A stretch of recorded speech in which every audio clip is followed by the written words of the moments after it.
So, hey guys, welcome back to my channel. This is part 2 of What If Deku Had Uchiha Quirk? Madara Reincarnation. If you're new here, be sure to check out part 1 first, the link is in the description. Thank you so much for all the love and support you've shown.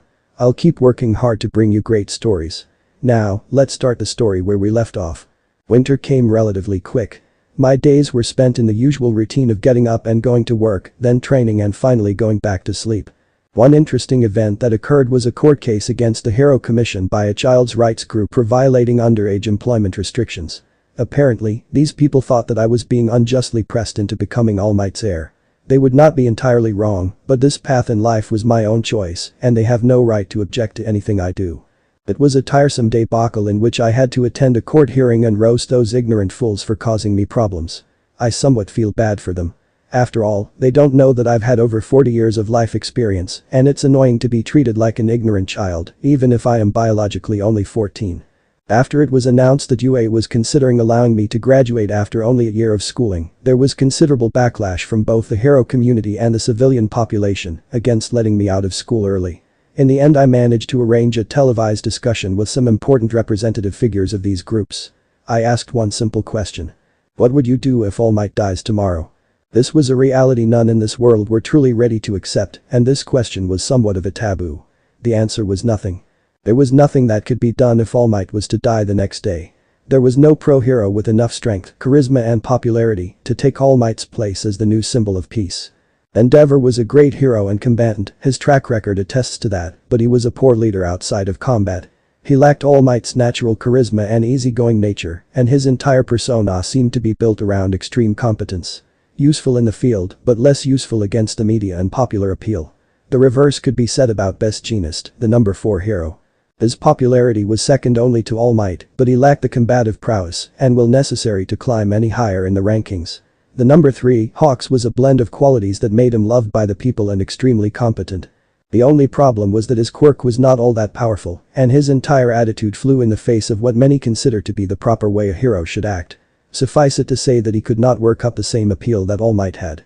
I presented this analysis, albeit a slightly tweaked version, as to sound easier on the ears of the viewers on that show and asked them if they had anything else to add. There was none. I went further on to say that I was there just in case the worst happened, and that if All Might did die, the world would not fall into chaos as every lowlife comes out of the woodwork in the absence of the symbol of peace. They could do nothing but grit their teeth and bow their heads in acceptance of my words. Still, the division was still there, and for some more extremist groups, i.e. villains, my ascensions into the ranks of pro-heroes would only serve to be yet another point of contention against society. It is a necessary evil, this media. I don't approve of how marketable heroes have become, and if the rumors going around lately are true, then neither does another person. Stain. He is an intriguing character if only because he is willing to go to such extremes to restore the traditional values of heroes into today's society. It is an admirable goal, even if it is doomed to fall flat. This society has turned the word hero into a mockery of its former self, that much I agree, especially since I originally come from a world where hero still retains its original meaning. However, I do not believe that cold-blooded murder is the answer. If that were the case, the entire world would be ruled by All for One or some other warlord. All that Stain is managing to do is rile up a few of the more idealistic villains and vigilantes and create more chaos in the world. In a way, it is this society's own fault for creating this sort of ideologically twisted person. They did that when they linked the word hero to a profession. In a way, everyone wants to be the hero of their own stories, even if only a few manage to be recognized as such. The prestige that comes with being attributed the title hero is far too great to be passed up. If you want an example of this, look no further than Katsuki. Everything he does is in the name of recognition by his peers as being the best. It is this desire that fuels his goal to become the number 1 hero. The money is a welcome bonus, but he is after the recognition he will get for being the best. To him, saving people is always the secondary objective, right behind beating the villain. Unfortunately, this exact mentality is what poisons the word hero these days. There are those that go against this pattern, but, except for All Might and maybe Hawks, the rest are too low rank to be known by the general public, or they don't get the media exposure that pure combat-oriented heroes do. No dedicated rescue hero has ever breached the top 10, and it is likely that none ever will. These past few months have yielded some positive results, though. I managed to fly, Superman style. It's a relatively easy task actually. All I had to do is condense chakra on my body to form a cloak of sorts. After playing around with the proprieties of chakra, I stumbled upon a most unusual application. Chakra is capable of manipulating gravitons, the subatomic particle whose existence I solved in my previous life. Gravitons are the subatomic particles responsible for carrying the fundamental force of gravity. This is a huge discovery and it makes me wonder. I know that one of the 6 paths of the Rinnegan, the Diva path, can wield attractive and repulsive forces, which would indicate some sort of interaction between chakra and the fundamental force of gravity. Originally, I thought that this was a Rinnegan-only power, but some experimenting later, I was proven wrong.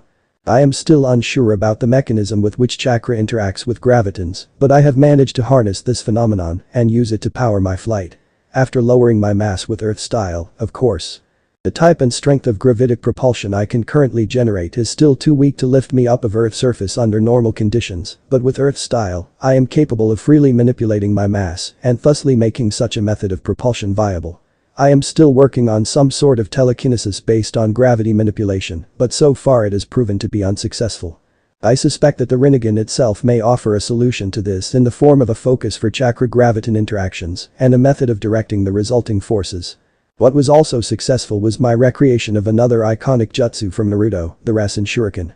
It was a stupid girl and a half to develop, least of all because the clones kept popping every time I lost even the slightest bit wind chakra though the containment layer.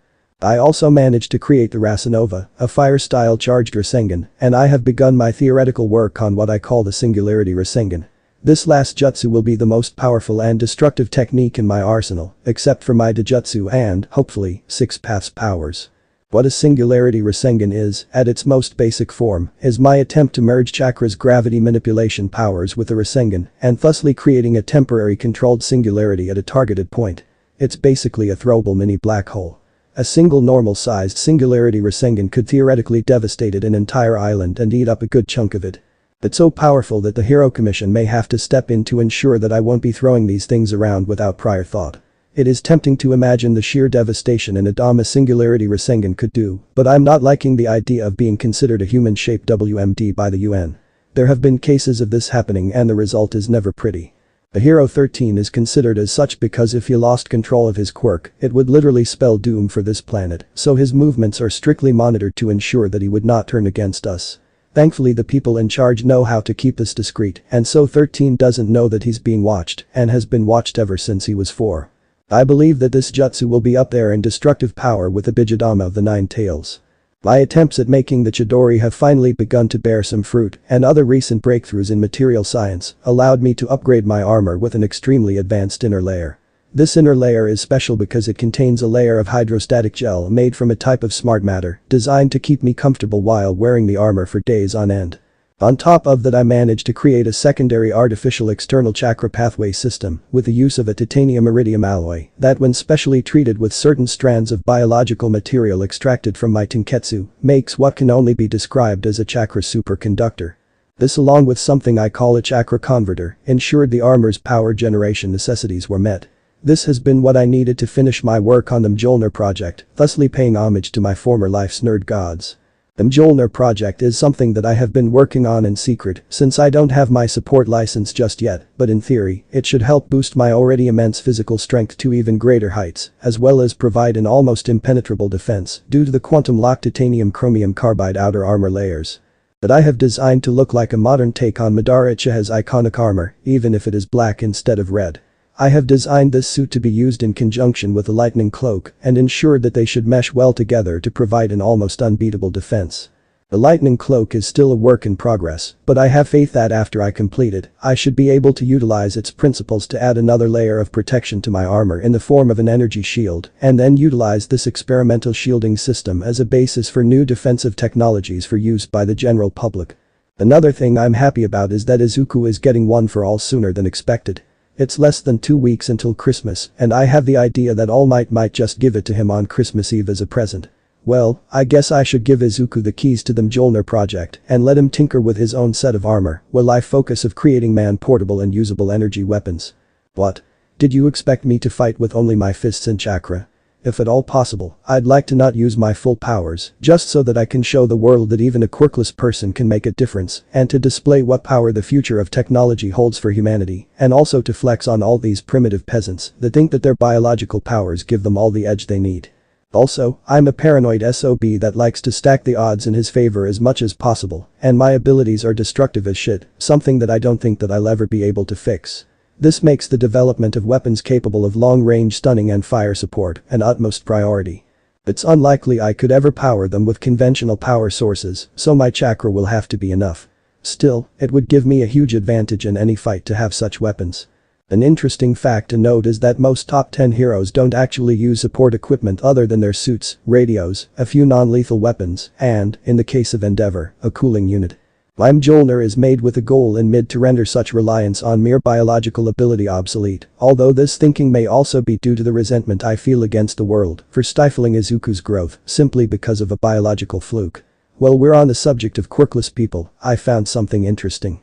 The standard IQ level has not grown all that much in the last 200 years, which is surprising considering the boom it underwent just before quirks appeared. So where did all those smarts go? You guessed it, in the quirkless people. I mean seriously, Izuku's got an IQ of over 200 and I'm breaching the 250 mark. Almost 25% of the scientists of Island are quirkless people that have made up bogus quirks just so that they don't suffer from the stigma associated with the quirkless. Honestly, humanity could have been spread out across the solar system if not for quirks. Enough of that, I can lament the existence of quirks later. Now I have to get ready for my final exams. They have been pushed forward a bit, but it's not like there's anyone else there to take them with me. After this I'll unofficially become a pro hero, something that will be made official after UA's end-of-year ceremony. You know, one thing that I should investigate is the difference between quirkless and quirked people. I have a feeling that humanity is at a precipice between two evolutionary pathways. A month later. I was wrong when I thought that All Might will give Izuku his quirk by Christmas. Still, it's no problem since I get to witness the transference taking place. We're currently in my main laboratory that is hidden deep underground and away from the city. This is the place I conduct all my projects and research. You may wonder how I managed to get this done, and the answer is simple. Chakra. Seriously, it took a couple of jutsu, and I had a perfectly excavated cavity in the side of a mountain. All the equipment was bought through third-party dealers that have been conveniently brainwashed with my Sharingan, and whatever money I needed was laundered from the accounts of the remaining Yakuza that still somehow cling to life via the drug trade and other such villain organizations. What? Did you expect me to use my own money when I can easily get a hold of the nigh unlimited funds that belong to various criminal organizations? I also made the thefts look like they have been the work of rival gangs, and thusly I started a few gang wars that I, of course, helped suppress, thus increasing my prestige and popularity, all the while decreasing their resources. I never did say that I was above doing morally questionable things in pursuit of my goals. So, we're ready to do this? I asked. Yep. Said Izuku, who was bouncing back and forth on the balls of his feet. I looked on amused as my brother looked around like an excited puppy, no sure if he should be more excited about the tech around him or the fact that he was receiving a quirk. So, how will this work? I asked as I began final checks on the measuring equipment. This was a tremendous opportunity to study one of the most unique quirks in the world. It's quite simple. Young Izuku will need to swallow some of my DNA, and in a few hours, he will be the next bearer of one for all, said All Might in his skinny form. I turned towards him, somewhat confused. That's it? Asked Izuku, equally surprised. All Might nodded. So, what's stopping people for stealing away your quirk then? I asked. It doesn't work that way.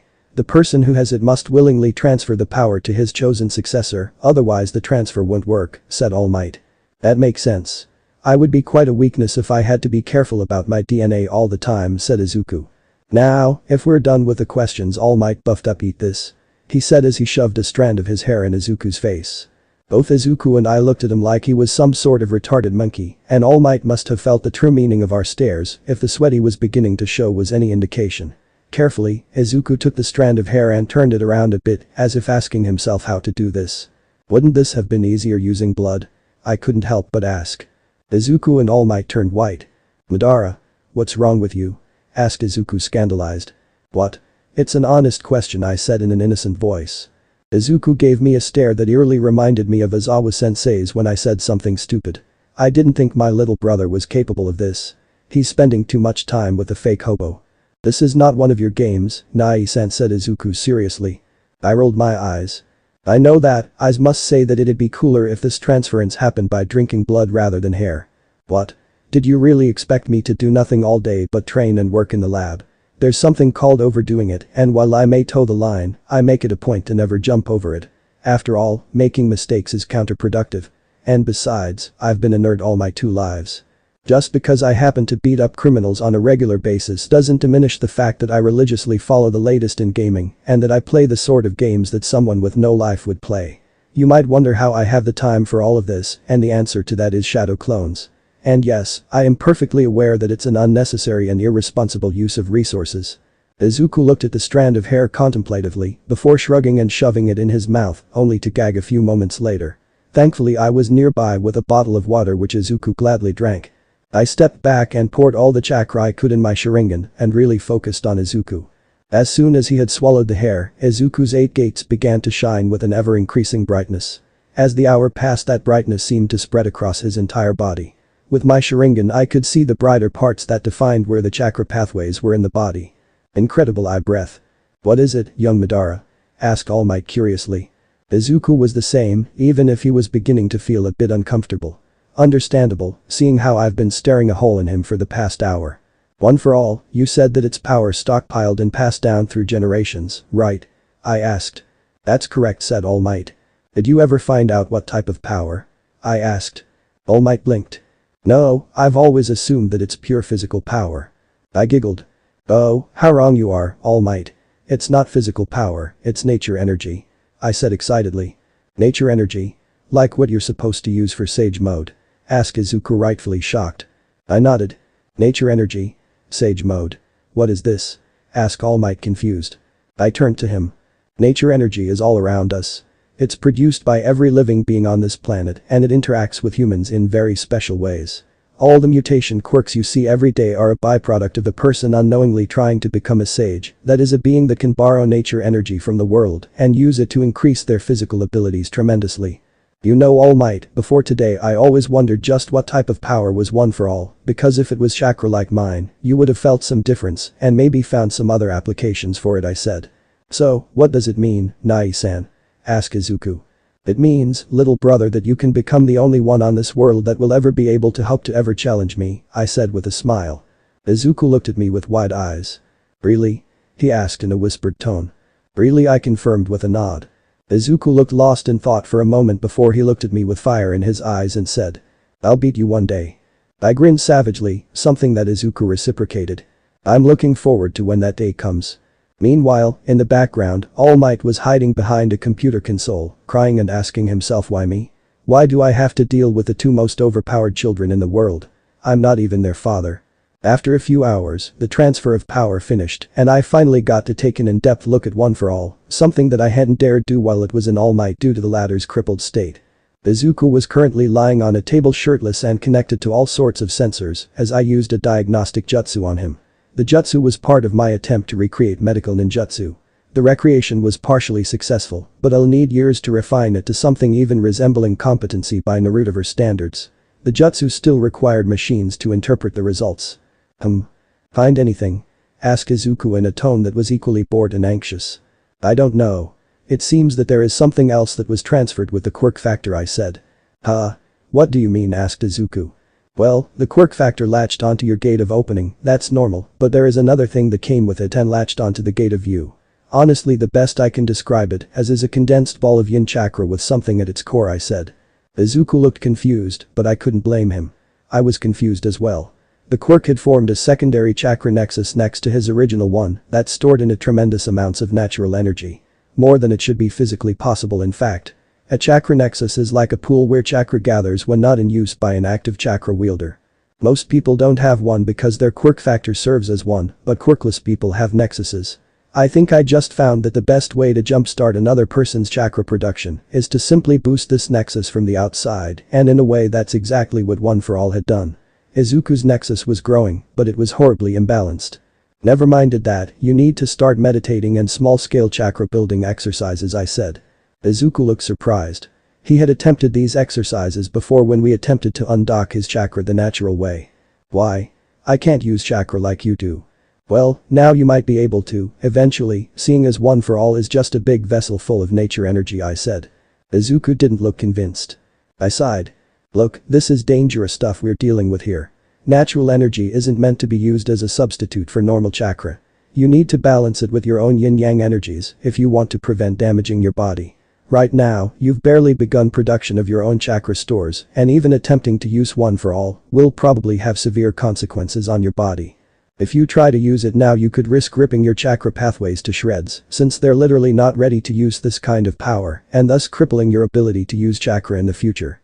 Be thankful that One for All's quirk factor does all the heavy lifting in the balancing department, now all you need to do is give it the materials it needs to work with. So, what should I do? Asked Izuku. I looked at him. Izuku looked depressed and I couldn't help but sigh. This was his dream, he had trained for this for months on end, and I basically told him that he had to start again from zero. Come on, up you go, I said as I helped him up, disconnected the sensors and handed him a t-shirt I had lying around. Since we were basically identical, save for the haircut and hair color we used shared our wardrobe a lot when we were kids. Thankfully we haven't diverged much in body structure, especially since Izuku's been a bit slow on the muscle building side of things. When we were young it was a convenient way to save money, since we weren't born into a rich house. Sure, we had enough for anything we may want or need, but even so, most of the money was spent of my training. I placed my hands on his shoulder and looked into his eyes. We'll get through this, Izuku, don't be discouraged. I've already done all the legwork, all you have to do is follow my lead, and you'll be able to use some of your power in no time, okay? Izuku gave me the little smile that told me that I've gotten my point across. Okay. Good, now let's go and celebrate. February came quick. Izuku was making progress, very good progress. He was now able to use One for All at 7% of its total capacity, and he was steadily building himself a suitable reserve of chakra. It occurred to me that I've never actually written down anything that I discovered about chakra, how it's formed, how it's used, and that was problematic. If things keep progressing as they are now, in a couple of years, Izuku may be able to use chakra as I do, and that makes me very happy. That is if he doesn't do something stupid like All Might. After my discoveries the day Izuku got his quirk, I went to work to find out why did All Might not discover chakra.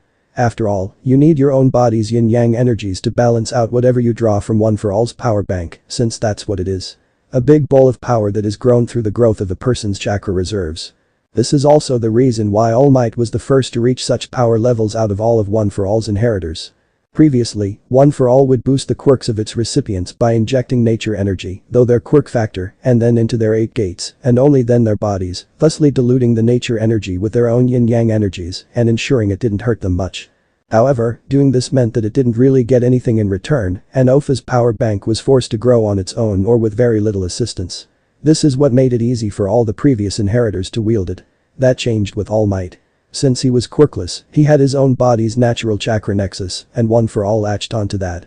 This massive influx of energy enlarged his nexus which then demanded that his body fill it up with its own energies that when combined with the natural energy coming from One for All, boosted a person's physical capabilities even further, achieving a sort of artificial sage mode. As All Might continued to train both physically and mentally, his chakra reserves grew on their own, drawing more power from One for All which in turn drew more power from the energy around him. This led to a vicious circle that enlarged both All Might's own chakra pool and One for All's nexus size at a tremendous rate. This ended with All Might's fight with All for One when he destroyed All Might's stomach. The physical damage was so great that his body could no longer replenish the same quantity of chakra that he was used to, and thusly his main nexus began to shrink and struggle to contain the energy flowing into it from One for All. This being said, you might be wondering why did All Might not discover chakra as I know it? The answer is simple. That damned moron destroyed his chakra pathway system when he was learning to use One for All, thusly making him no more able to use chakra than Rock Lee. The first few uses, I'm told, were particularly devastating, making All Might tear his muscles apart and even breaking his bones. What's worse is that he continued to use it without checking to see why this was happening to him and why it didn't to the other users. The answer is simple, the other users had their quirk factor to take the brunt of the energy, and whatever physical boost came from using One for All was only secondary. All Might, however, used it as an offensive and defensive tool, and that wrecked the entire system of pathways in his body. I'm fortunate that I stopped Izuku from using this power without first preparing his own chakra pathways to handle it. I'm still worried. If he goes over his limit, then he too will wreck his chakra pathways and become unable to use ninjutsu. I made sure to imprint that onto him. I hope it sticks, but I'm not taking any chances. Now that he has the power, it seems that Izuku has grown somewhat moronic. Or it may be that his desire to help people was simply suppressed by his rational mind, knowing that he couldn't do anything even if he wanted to. Nowadays it's a different story.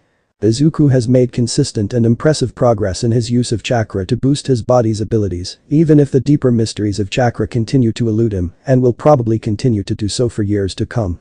This leads me neatly to the reason why I'm behaving like a psychotic obsessive stalker that has gone so far as to infiltrate the UA entrance exam. Seriously, crouching on the roof of UA with high-powered binoculars stuck to my face and wrapped in a cloak made for urban camouflage wasn't how I imagined I would spend the day before my graduation ceremony. I did manage to see Izuku's reunion with Katsuki, though it seemed that beside a glare Katsuki didn't even acknowledge Izuku's presence. Well, so long as he doesn't try to murder Izuku, everything will be fine. After all, I can't keep Izuku wrapped up in bubble wrap for the rest of his life. If he wants to be a hero, then he has to know how to get along with his more problematic colleagues without murdering them. I shook my head. This was not the time to dream about disemboweling Endeavor and strangling him with his own intestines, even if it would make so many of my headaches go away. That guy has become increasingly angrier over the last 6 months, and I think that it stems from some kind of one-sided rivalry with All Might. He's just pissed that All Might's retiring as the #1 hero and that he didn't get to take that title from him. And if I have a say in this, he won't get his title. Ever. The next few hours were boring, as that was when the written exam was happening, but they weren't unproductive. I sneaked into the storage bay for the robots that this year's UA entrance exam will use and imputed a slight modification into the zero-pointer. Izuku was too weak to take on one of those and win, all the while worrying about his fellow examinees. So, I ensured that my idiot little brother didn't encounter such a situation, and if he did and tried to blow it away with a full-strength punch from One for All, I would step in and disable his power. It will be painful and uncomfortable, but then again so would a broken arm and destroyed chakra pathways. I'm not a fool. I know that there is a distinct possibility that the government may want to brainwash Izuku to ensure his loyalty in the event that I go rouge. This is a good thing, in a way. A person with an active chakra system is neurologically more resilient than one without and therefore less likely to be influenced by mind control quirks or devices.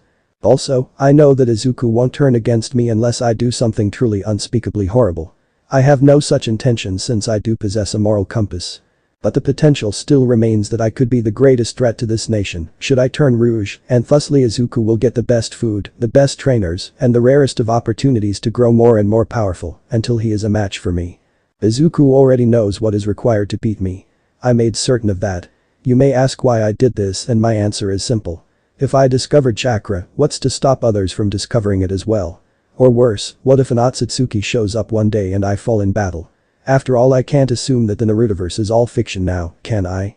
I already use their power with their knowledge, so there is a remote possibility that it exists in another reality. Enough of that. Now it's time to resume my obsessive stalking. God, I need help. I never imagined that I'll be reduced to a mere stalker when I have such vast resources of cheap robot minions, but what can you do?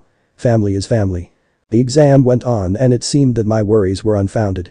Izuku made short work of the robots in his area, and my backdoor in UA's computers tells me that he has the highest villain point, beating Katsuki by 10, and the highest rescue point so far.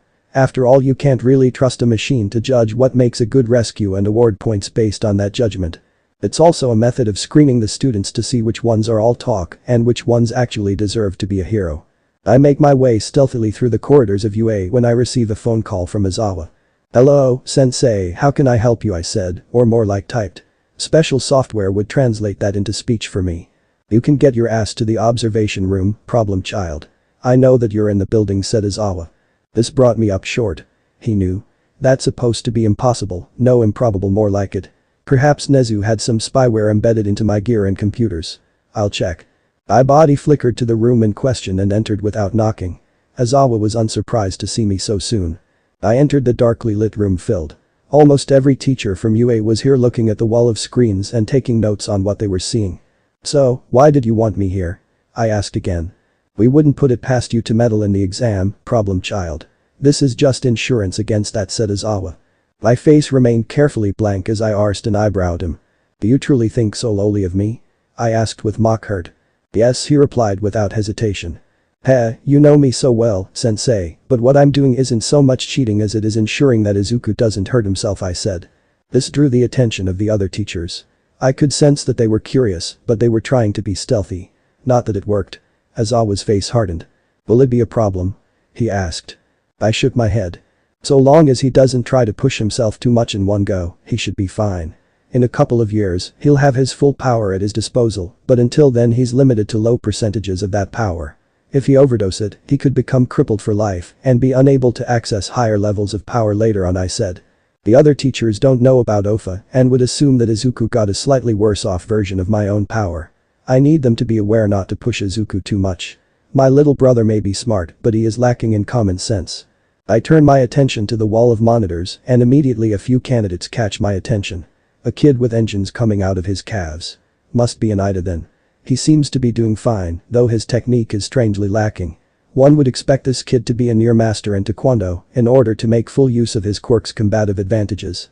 Another one that caught my eye was a kid with a tail. I can immediately tell that one's a martial artist. It's a shame that his quirk prohibits him from entering in any sort of competition worth mentioning. Finally, I turn my attention to Kitsuki. His battle instinct is impressive. That kid is quite something, said Aizawa, as if reading my thoughts. He is, in a certain sense. Though I worry what will happen if his worldview is too damaged by outside forces, I said. I sensed Aizawa stiffen next to me. He got my message then. Good. He will need to watch Kitsuki closely to ensure that he doesn't become a loose cannon. Otherwise Kitsuki may just come across an accident. While not commonly known, the Hero Commission keeps a close watch on its elite heroes. It does this because those are usually the most powerful people in the country, even besting the military's Quirk Special Forces unit. If there is even the slightest chance that one of those heroes might fly off the rails and become a warlord, then certain specialized task groups will take care of that person, either by outright murder or by crippling them enough that they can no longer work or pose a threat. That is the fate that awaits anyone that is deemed a threat to the continued existence of the world as we know it. Thankfully, though these task groups work in the shadows, so they don't really interact with the underground world of crime. It is one of the reasons why I was so careful in the beginning when I had just unlocked chakra. I can't put it past the Hero Commission to kidnap and brainwash children and mold them into their personal attack dogs. Hey, look at this kid, he's about to take on the zero-pointer, yelled someone. My head snapped to the screen so fast that it nearly gave me whiplash. In an instant my Sharingan was activated and I watched as Izuku charged full tilt at a zero-pointer. A zero-pointer that was about to squash a girl. God damn it, Izuku, you had one stupid job, and even this you fail. I prepared. Chakra was sent screaming throughout my entire body as it was changed into its lightning nature state. Blue sparks flew across my skin in a way eerily familiar to Izuku's full cowl. The teachers could feel the power that was building up inside of me, of this I had no doubt. I readied for a substitution in case I needed to evacuate an examinee from the danger zone. I watched with bated breath as Izuku reached the zero-pointer, but instead of a giant flare of energy that I was expecting, Izuku's power remained relatively constant as he hurtled towards the girl. With my Sharingan I could see him picking her up before kicking it up a notch and speeding out of there in a flash of green lightning. I released a breath I didn't know I was holding as I powered down. A few moments later the horn sounded and the exam ended. I left without a word. Half an hour later I was waiting for Izuku outside the gates of UA with a chauffeur-driven car. What? All Might's handing me Might Tower and all his agency's assets anyways, might as well make some use of the corporate car fleet. I was dressed in a white form-fitting hoodie and black pants. On my right I had my latest masterpiece. My sword. It was a straight single-edged short sword ideal for close quarters combat. It was linked to my belt by a length of chain that was connected to its sheath, leaving it to dangle along my right leg right flank. All in all, I looked like a badass, and by the looks the girls were giving me as I sat on the hood of the Rolls Royce I came in, I can quite definitely say that I'm also hot. When Izuku came out of UA, you could say that the difference between the two of us were those of night and day. Izuku looked like a kid. A cute kid at that, while I looked like a young adult. Especially the hair, I'll never understand how Izuku can stand to have such long and messy hair. So, how'd it go? I asked once I came to a stop next to him. Gee good, can we leave? Asked Izuku quite pathetically. I looked around and it seemed that we've drawn quite a crowd. To my enhanced senses I could hear the whispers of who is this kid that were going around. Sure, I brought the car, I said with a smile. If it was possible, Izuku became even more horrified when he saw that I brought the most expensive car I could find in the garage under Might Tower. I didn't let Izuku to recover as I shoved him in the car before removing my sword and going in the car myself. Once the door closed, I turned to Izuku with a shit-eating grin on my face. So how was the exam? I asked as we set off. How was the exam? That's what you ask me. Why did you make such a commotion, Nai-san? Asked Izuku. I raised an eyebrow. The moment you speak your last name, people all over the country will know that you're related to me, so why hide it? Especially when it comes with such benefits, I said, motioning at the car. I don't want to be known as the rich kid, mumbled Izuku. Ah, I see. He didn't want to get ostracized because of his difference in status. Don't worry, that won't happen. So how did you do? I asked. This seemed to cheer him up. I did great. I got 88 villain points, said Izuku. The highest of them all, I confirmed. This stopped Izuku short. Even higher than he began asking. I 10, I replied. The car lapsed into silence. You know what, let's go and pick up All Might from the office and have a celebratory dinner, I said. Izuku immediately brightened up at the thought of All Might. Sure. Normally there was a week of delay between taking the exams and receiving the results. Thankfully, me being me saved Izuku the trouble of worrying if he made it or not. This allowed us to focus all our energy tackling a very big problem. This is impossible. How the stupid hell are we supposed to fold 3-dimensional space-time into a 2-dimensional space? Yelled Izuku. It may surprise you to know, but Izuku can get really foul-mouthed when he's angry. Honestly, I blame it on all the time he spent with Kitsuki. Boy, language, you little stupid. I told you this shit ain't easy, so sit your sorry ass down and run over those equations again. There must be something that we missed, I yelled back. Okay, so it may be a small case of the pot calling the kettle black, but in my defense, I happen to come pre-packaged with 3 decades worth of life experience. Now, you might be wondering what it is we're doing here, and to that I will answer with just one word. Jutsu. So far in my experiments I discovered that when in certain situations, chakra works just like a qubit. That's what is used to describe bits of information in a quantum computer, a quantum bit if you will. So, in theory it means that chakra has the ability to both store and transmit information, not something very hard to deduce. The trick is finding a link between this and the Jutsu that I know of when a revelation struck me. I don't need to. Since the beginning I researched chakra completely independent from any kind of preconceptions about its mechanics. Oh, sure, I knew about its different effects, but the methods I used to attain these effects are fundamentally different than those from the Narutoverse. For example, in the Narutoverse, if someone wanted to learn a jutsu, all they would need to do is memorize the hand signs, have a basic understanding of what the effect of the jutsu will be, have the necessary power and chakra control, and they would be able to perform that jutsu in a few tries. It would not be perfect, but it would suffice. This obviously excludes the more complicated jutsu, but for the average chunin and jonin, this was how it was done. This is how the Sharingan can copy jutsu. This was how Naruto learned his signature shadow clone jutsu. My jutsu are fundamentally different. They can't be used in this plug-and-play style because the method those effects are created with is different from the one used in the Narutoverse. What I did was use hand signs to focus and direct the flow of chakra that has already been changed into its corresponding nature and power output for the desired effect.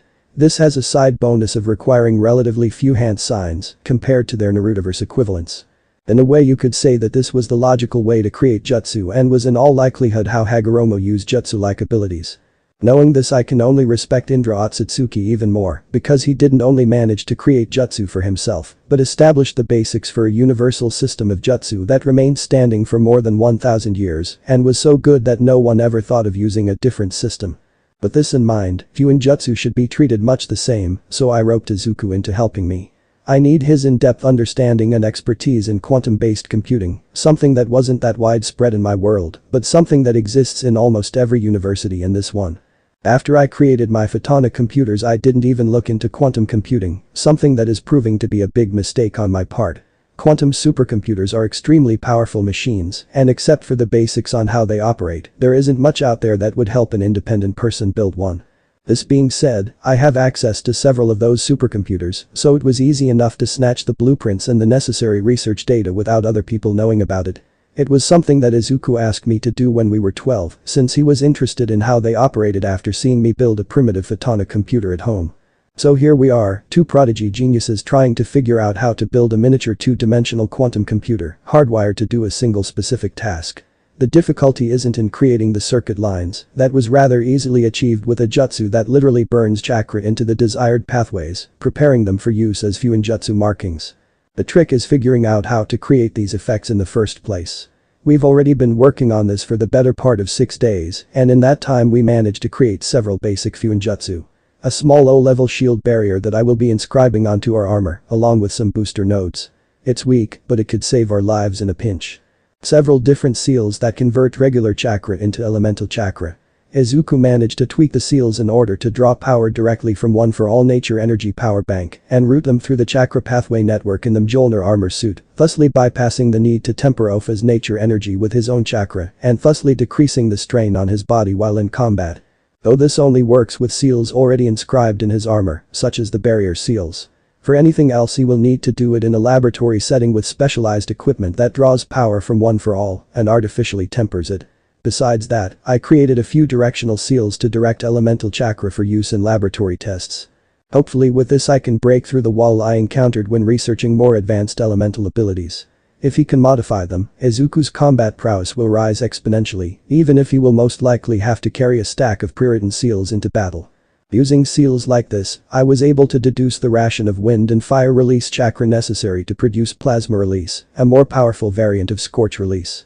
It won't be long until I manage to find the correct proportions for dust release and wood release.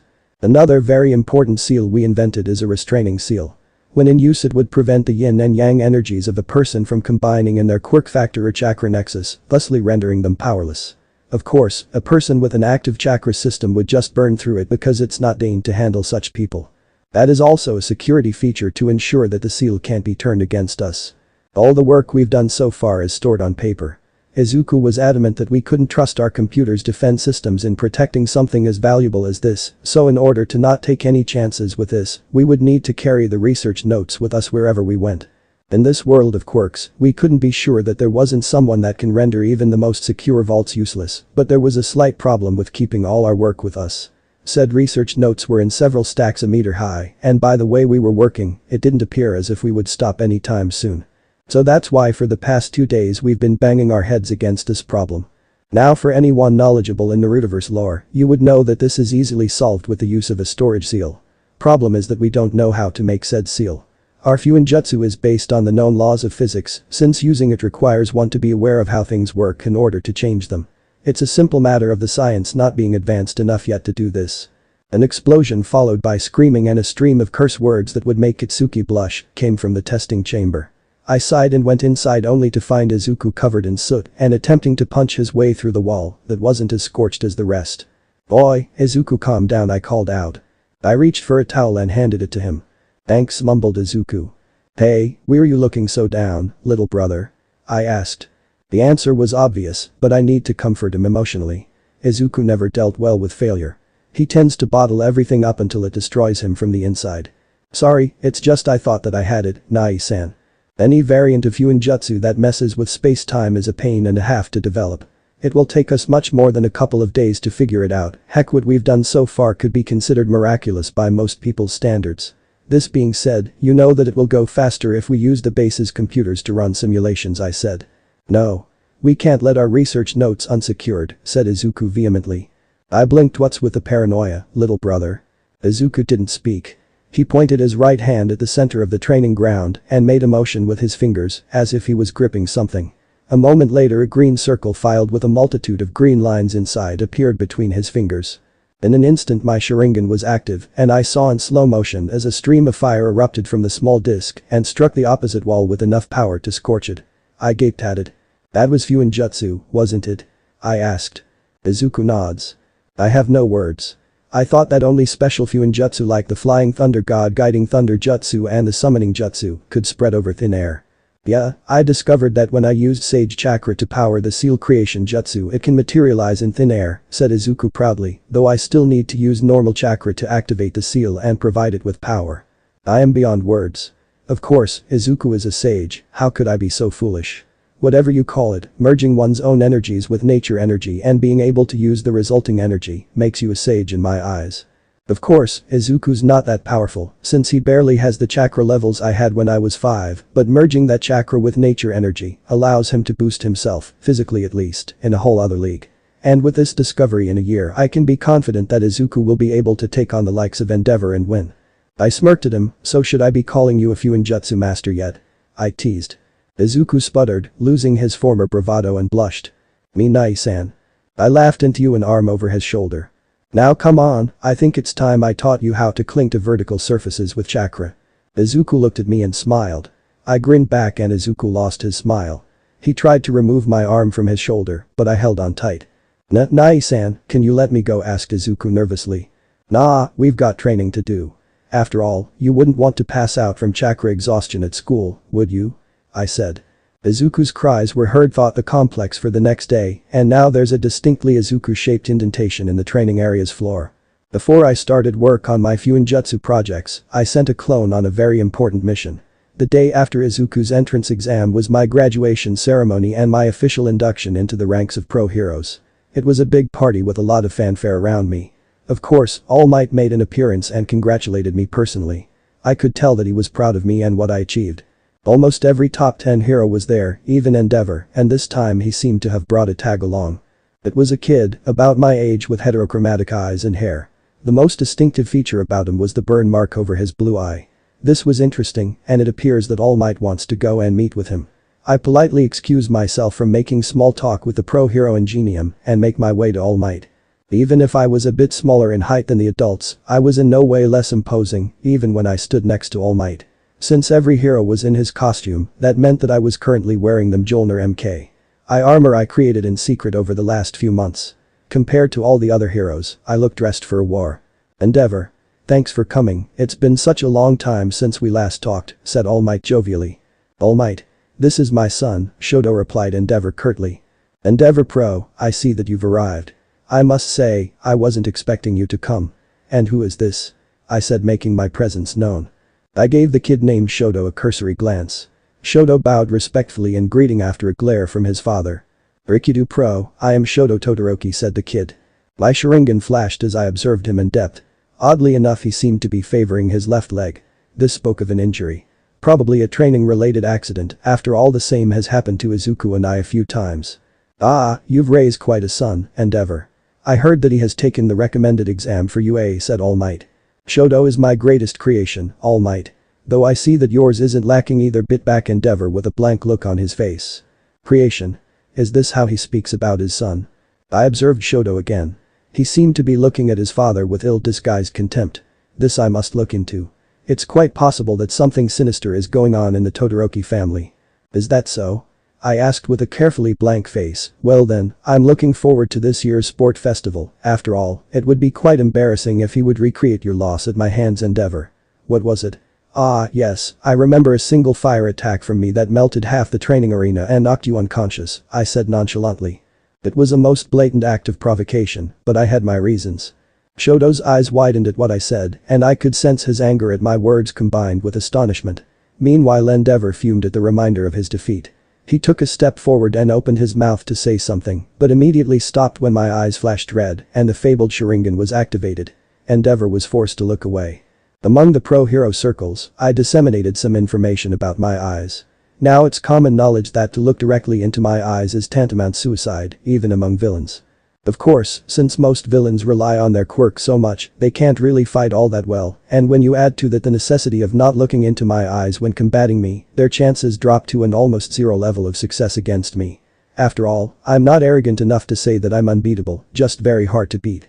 Now, some may say that letting such information loose may cause me problems, but actually the reverse is true. Even without my ability to cast visual genjutsu, I'm still more than capable of beating anyone in hand-to-hand combat. These days, not even All Might can stand against me. All Might cleared his throat. Well, I think it's time for us to go. Endeavor Pro, have a nice evening. All Might hurried to take me away, and when we were far enough he turned to me. Why did you antagonize Endeavor, Madara? To see how Shoto would react, I answered.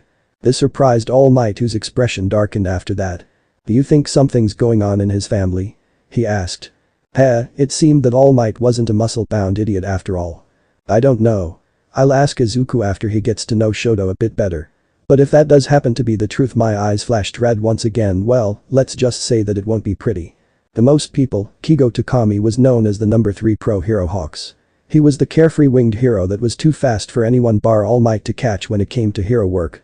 However, behind this facade of nonchalance laid a keen mind. When he heard that the new golden boy of the hero community was graduating at age 15 and after only a year of high school, he was of course intrigued. Thanks to his unique position in the Hero Commission, he was able to access Madara Midoriya's restricted files, and what he saw left him impressed. Hawks has seen Madara's many feats of power, but he couldn't have guessed that behind that power laid such a genius mind. He had long wished to meet Madara in person, and now he appeared to have been granted the chance. The dinner party was a high-end affair, even though you couldn't tell that by looking at most of the guests there. Only a few members of the Hero Commission were invited along with the families of some pro-heroes. The rest were heroes dressed in their usual hero costumes. During the beginning of the party, at the actual graduation ceremony, he got to lay his eyes on Madara in person for the first time. Never before in his life had Hawks met such a person. Even standing beside All Might himself, Hawks could feel the pure power that seemed to flow from Madara, making him look that much more imposing. As if being dressed in gleaming black and red armor wouldn't do that. As Madara made his speech, Hawks couldn't help but feel drawn to his words. Madara oozed charisma in a way no one besides All Might could. For a moment, Hawks wondered if there might be some truth to that theory. As Madara mingled with the guests, Hawks kept up observing the young man. Madara moved with a grace and poise that spoke of years of hard training and an unbelievable amount of experience for one so young. Not even he was that experienced at his age, even with all the training the Hero Commission put him through. Hawks managed to observe how Madara provoked Endeavor. That action was puzzling. Besides that fact that Endeavor was colder than usual towards Might Tower Agency, there wasn't any need for Madara to be this antagonistic. Just as Hawks moved to defuse the situation, All Might stepped in and broke up the discussion. Still, Hawks approached Madara. When he came to about 10 meters from Madara, the world suddenly stopped. "Impressive, isn't it, the power of the human mind," said Madara behind Hawks. Hawks turned to him, still bewildered at what happened. "How?" "Don't worry, this is merely an illusion so that we can converse privately," said Madara. So, this was the power of Madara's Sharingan. What a tremendous ability, and to think I didn't even notice him locking eyes with me, thought Hawks. "So, what did you wish to talk about?" asked Hawks. Madara smiled tightly. "Be a good dog and let your masters know that I don't bow as easily as All Might," said Madara. Hawks was stunned and more than a little offended. "Excuse me. I guess you won't believe me without proof then," said Madara. In that moment the scenery changed. Instead of a mass of frozen people, Hawks was greeted to the side of a destroyed city. He could quite clearly see the main headquarters of the Hero Commission in ruins before him. Hawks was so shocked that he took a step back. What is this? This is the aftermath of a battle for someone at my level. Now, I'm not showing you this to threaten you, quite the opposite really. I want the Hero Commission to understand that our relationship is a partnership, not an employment agreement. We will of course maintain the facade for the media, but that will be the true nature of our relationship," said Madara. The kid seemed nonplussed that he had just threatened the number 3 hero and the Hero Commission. Hawks gathered his wits. "What do you want?" "Access to the Hero Commission's classified archives. I expect a phone call from your bosses in a week," said Madara. "And if they don't call you?" asked Hawks. He couldn't let this kid walk all over him and the commission.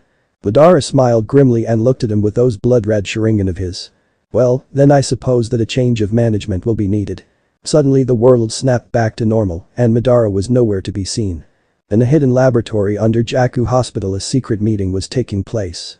"How goes the progress on the new weapons, my friend?" "Very good. Since we had to accelerate the procedure, they aren't as carefully constructed, but they are more powerful. It's wise to be mindful of the high ends. I haven't quite yet managed to fully suppress the host's ego or correct all behavioral issues." Don't worry, it will do for now. How's the search going?" "We're closing in on Chisaki.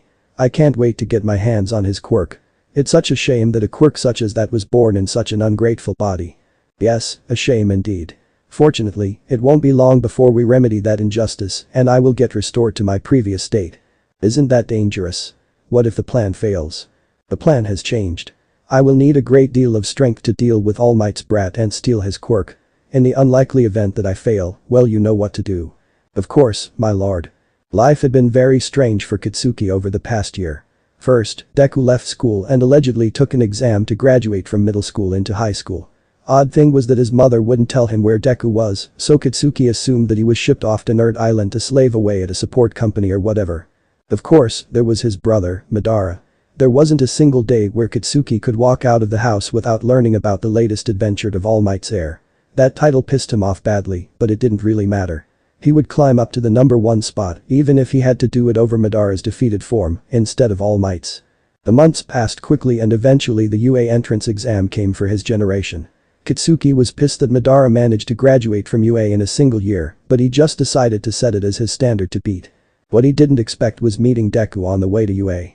At first he was stunned by Deku's presence at the exam. He wanted to go and question him so badly that he thought that he might just explode, but Katsuki kept his impulses reined in. This was not the time to go on a murderous rampage, so he settled for glaring at him. He didn't see Deku after that. Then again, it was likely that the nerd just went to apply to the support course.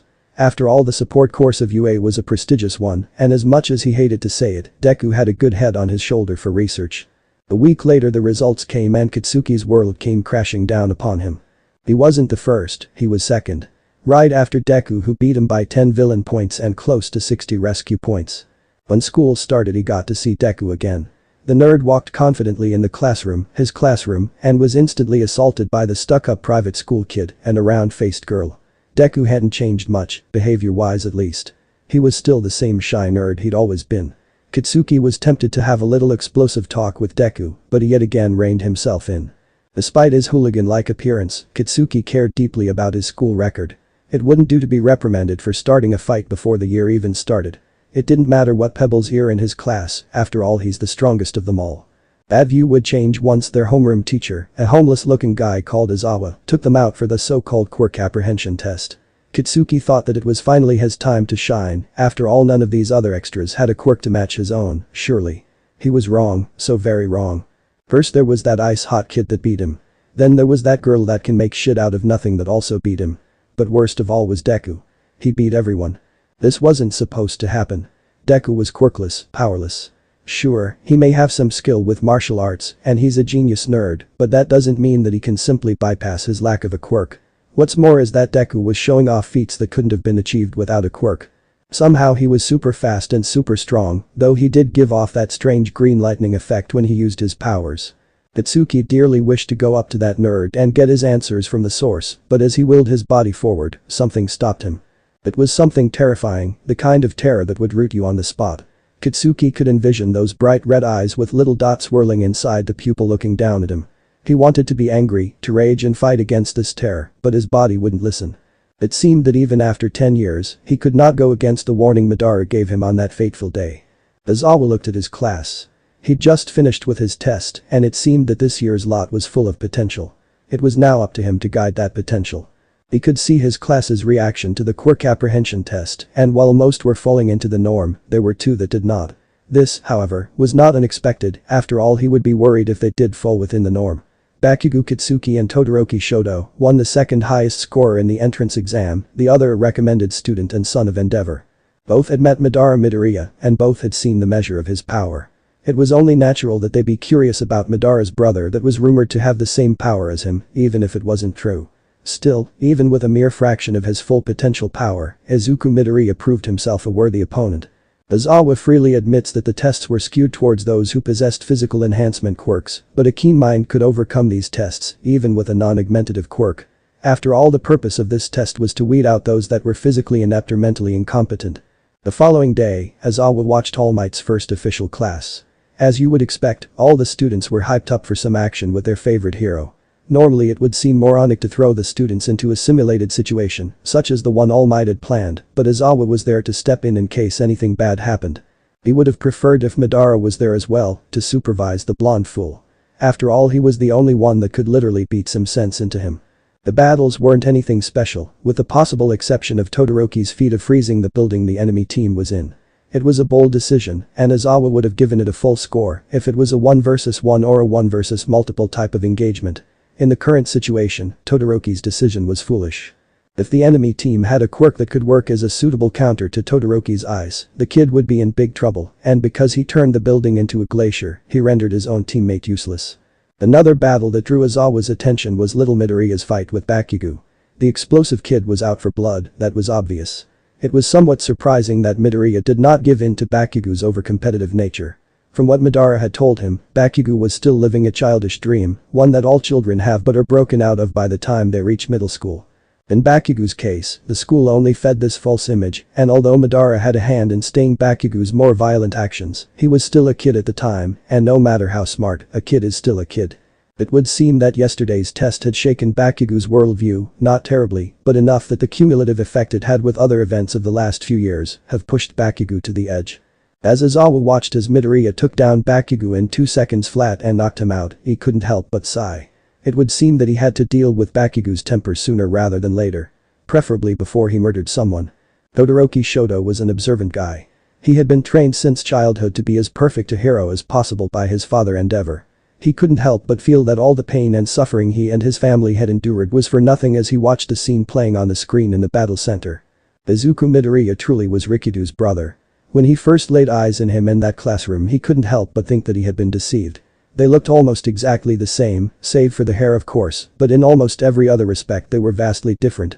What truly differentiated them were their personalities. From what little he had interacted with Rikido, the man seemed to exude charisma and arrogance. Though, given the level of his power, that arrogance was not undeserved. The quirk test was a true eye-opener. He had glimpsed Rikido's prowess on the TV from several media coverages of his heroic acts and from watching last year's sports festival. It was true that while Midoriya did not take the absolute highest scores in every test, but he was always among the top 3 and most often than not, number 1. In a way it was frustrating to see him perform so well and to see his years of training go to waste, but there was nothing he could do. Izuku Midoriya shared his blood and power with someone that took out his father in a single attack in a fair fight, a feat that not even All Might could replicate. Madara Midoriya was also reported to have fought and won a training engagement with All Might himself. At the moment, in terms of raw power, Madara was the number 1. He had surpassed All Might before he even turned 15. Such was how his father described him, and after meeting him in person, Shoto could say that he was correct.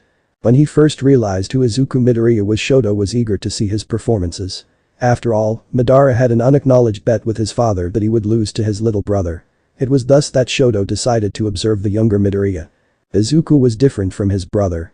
He was shy and kind, lacking the arrogance and confidence of his elder sibling. He did not lack, however, in fighting prowess. He was clearly a skilled martial artist to have incapacitated Bakugo in a second without the use of his quirk. Still, it mattered not. Shoto would prove his superiority using only his ice. It's strange to think that only a few days have passed since Izuku's first year at U8 began. This being said, it was only logical that some manner of enemy action would befall the school sooner or later. Honestly, if I didn't know better I'd say that I was reborn in a shonen manga. I was having a good day busting up a drug trafficking ring. Honestly, it surprised me just how little of the hero population was willing to dirty their hands with this sort of action. Though after I got access to the Hero Commission's classified files all became oh so very clear. The current system was corrupted and weighed down by unnecessary people and baggage. Over the years the admittance tests to hero courses and the license exams themselves have fallen to a surprisingly low standard. In fact, my hero license exam could be considered difficult since only 50% of the participants passed. 50% out of more than 1,000 participants passed. In a twisted way, my choice to be heavily involved with the police and Officer Tsukauchi in particular boosted my popular approval ratings. A few major events and I'll literally be the youngest ever to breach the top 10 list. Just like Hawks had done, only this time I did it without the Hero Commission pulling strings behind the back of the citizens. Back to the present though. The enemy action that I was talking about was the destruction, or more particularly the disintegration of UA's main gate barrier. So, what do you think, Rikido? Asked Nezu. Since I was technically working, I had to come to the school dressed in my Mjolnir armor, though to be completely frank, I've been virtually living at Might Tower over the last month working cases. It's incredible just how little resistance these people have to the Sharingan's hypnotic effects. I turned to the diminutive principal. This was the work of a powerful quirk. The metal isn't so much disintegrated as it is heavily oxidized, something that is indicative of degradation quirk of some kind, I said. We checked the reporters. None had a quirk such as you described, said Aizawa. Then this was clearly enemy action. One aimed at the school in general and at several people in particular, I said. Do you have anything to use as proof for your theory? Asked Nezu. No, this is based only on my intuition and whatever meager conclusions I can draw from the remains of this destroyed gate, I said. I see. If I may, Rikido, I would like to make a request, said Nezu. It was thus how I ended up in this predicament. I was currently standing next to Aizawa, in front of Class 1A, under a transformation technique pretending to be a second-year management department student that was writing an article on how students train under All Might for the school paper that will, of course, be made available to the general public. Fortunately, this was a recognized sting operation, and all it cost me was my dignity. F my life. Good news is that I can get some blackmail on Izuku in case I need it. It felt weird in a way to stand next to these impressionable children as they all gushed about what they thought they will be doing during their rescue training exercise. I remember the first time I went to the USJ quite well. It is an impressive structure and one that I dearly hope would survive the coming storm relatively intact. True, I had no proof that there might be a villain attack today, but it made an awful lot of sense when you think about it. The perpetrator used the gathered crowd of reporters as a smokescreen to enter UA. The most likely goal of this action was to gather intel on the schedule and the students that will be attending off-campus facilities. Say what you will about UA security, but attacking the main building was nothing short of suicide, even for someone of Endeavor's caliber. They were probably planning on ambushing a group of students at the USJ, regardless of who those students were. Class 1 had just so happened to be the first on the list. I looked around at the kids dressed up in their hero costumes. Honestly, they looked somewhat ridiculous in my eyes. They were so cheerful. It was almost heartbreaking to think that they were more than likely going to face villains by the end of the day. To the side, Aizawa was signaling me to come to him. I smiled and nodded, acting just like any other management department general corps student, even if I was clad in high-grade armor underneath the henge I was using to appear as a generic 16-year-old student. Is everything set? I asked. Yes. All Might's not going to make it, though, said Aizawa. I cursed. My original plan was to help evacuate the students with 13, while All Might and Aizawa held the villains off. After that it was my turn to give the villains a good smackdown. Unfortunately, it seems like All Might used all his time and his muscle form on petty thugs on the way to school. DCH, I should have expected it, I said in annoyance. Do we cancel the event? Asked Aizawa with a worried undertone in his voice. The truth of the matter was that facing down a well-organized group of villains would be problematic. If only I had more time to track down the perpetrators, this wouldn't have happened. I'll have to expect some kind of blowback from the media regardless of what will happen. I need to handle this with the utmost care. No. It's annoying, but I'll probably have to reveal my henge ability in the worst case scenario. It can't be helped, the mission must continue, I said annoyed. Alright problem child, this is your show, said Aizawa, leaving unsaid the don't screw it up at the end. I rejoined class 1 as they got on the bus. This class was quite the lively bunch. So, Akito-san, what do you think so far of the hero course? Said the red-haired kid on the bench opposite to mine, Kirishima, I think his name was. Oh, it's nice, I'm sure that you will all become great heroes, I said with a placating smile. I wasn't expecting my cover persona to be dragged into a discussion with the students of 1A, at least not one where said students weren't openly boasting about their powers. I suppose that Aizawa was right to keep this lot. Thanks, though I have to ask, have you ever met Rikido when you were at school last year? Asked Kirishima. I stiffened imperceptibly. With a quick glance around I could see that the rest of the students were also paying attention to the conversation, Izuku, Kitsuki and Todoroki in particular. Why do you ask? I said, faking nervousness. What do you mean why do we ask? That guy's a legend. He's the youngest pro hero ever and he's powerful enough to beat Endeavor and All Might, said a kid with blonde hair and a lightning bolt like black strands in it, Kaminari if I'm not mistaken. I mean, yeah, I met him once during our first year sports festival, I said, keeping up with the cover's known history. This drew the attention of the class even more so than our previous discussion. So how was he in person? Asked Kirishima with an excited smile on his face. I didn't meet him in person, per se, but I can tell you that I don't remember much after the horn sounded and announced the second round, I said. Some might feel bad for lying to these kids, but I have no such inhibitions. After all, I couldn't care less if this entire class would die so long as Izuku was safe. This being said, I believe that this mentality is more or less a result of my desire to not fall under the curse of hatred. To do that, the most effective way is to prevent the Manjikyu from activating and prevent any situation that would require and or force its activation. DCH, of course you wouldn't, grumbled Kitsuki. So, you can't tell us anything about Rikido? Asked Todoroki. Well, I could tell you his name, I said. Time to test out a little theory of mine. This drew the curious eyes of the crowd. From the corner of my eye I saw the panicked look on Izuku's face.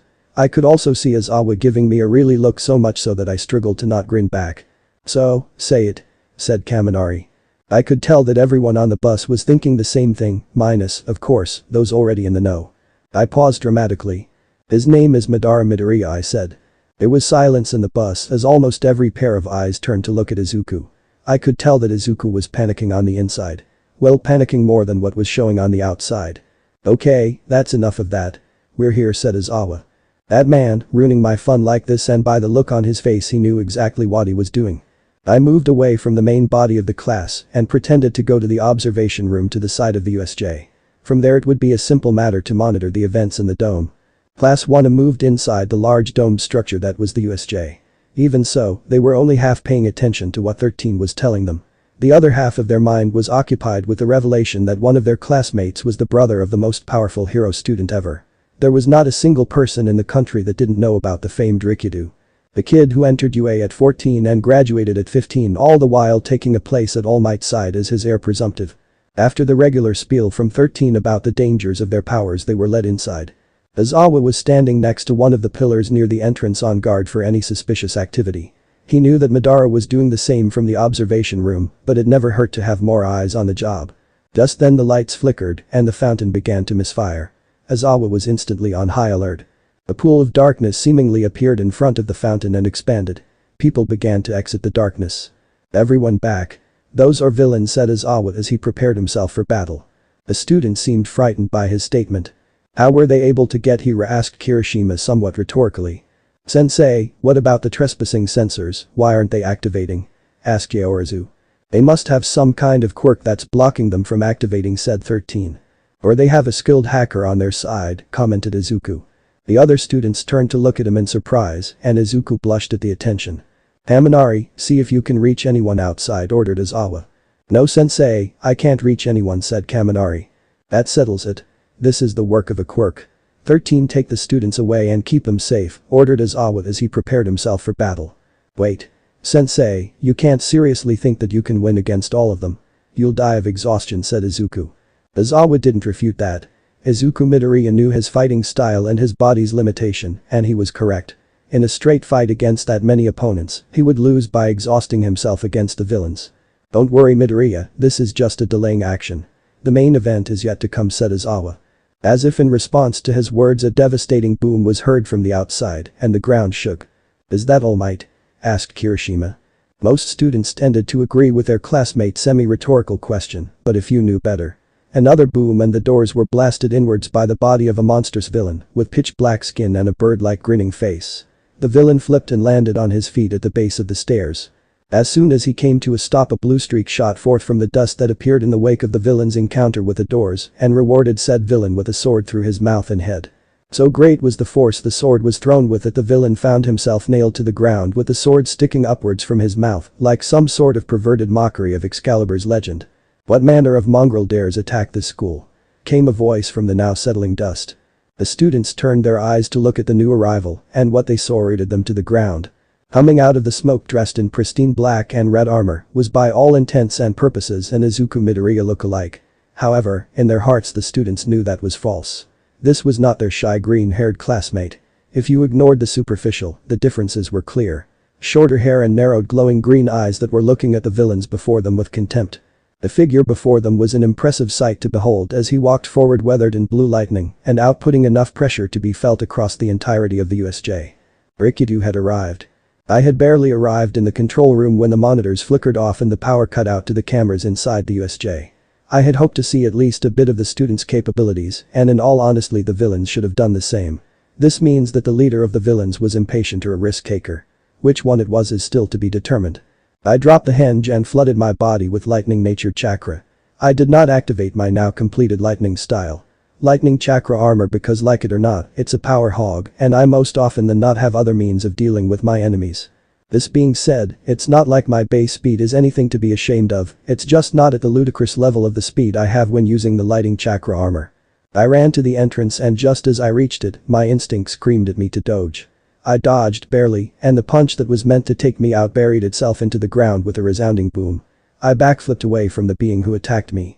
I see, so the villain's designed to send someone to guard the entrance while the main group takes care of the students. A pity that I was the one sent to reinforce them. I ducked under another punch and kicked out at the villain's midsection. The kick was too fast for the villain to react, and the power behind it was enough to send it crashing through the doors of USJ and into the large square in the middle of the structure. Strange, the kick had enough power behind it to turn All Might's insides to mush, and yet the villain appeared to be able to recover. I drew my sword, charged it with lightning nature chakra, and flung it at the enemy. It became a streak of blue light as it raced to its target and ended up embedding itself into the villain's skull through his mouth, nailing the villain to the floor behind him. I surveyed the area as I exited the dust cloud. What manner of mongrel dares attack this school? I came to a stop at the tip of the stairs and crossed my arms as I looked at the impudent rabble below. One of the villains with whitish blue hair and hands stuck on his body began to scratch his neck intensely. "Nomu," he said. My advanced hearing could make out what he was saying despite the distance. As soon as he said that, the villain that I had just killed brought his hand up and grasped the handle of the sword I had thrown into his mouth and pulled it out. I couldn't help but be slightly repulsed by the sight. What manner of creature was that? No human could have survived having their brainstem destroyed. The creature returned to its master's side and stood alongside another creature, presumably of the same origin as itself. This being said, I couldn't help but feel that this other creature is much more powerful than its sibling creation. It is clear, this is no mere attack, but the opening shot of a much greater war. Villains, identify yourself and your intentions, and I may yet consider your pleas for mercy, I declared loudly. The villains looked up at me startled, and I flashed my Sharingan on.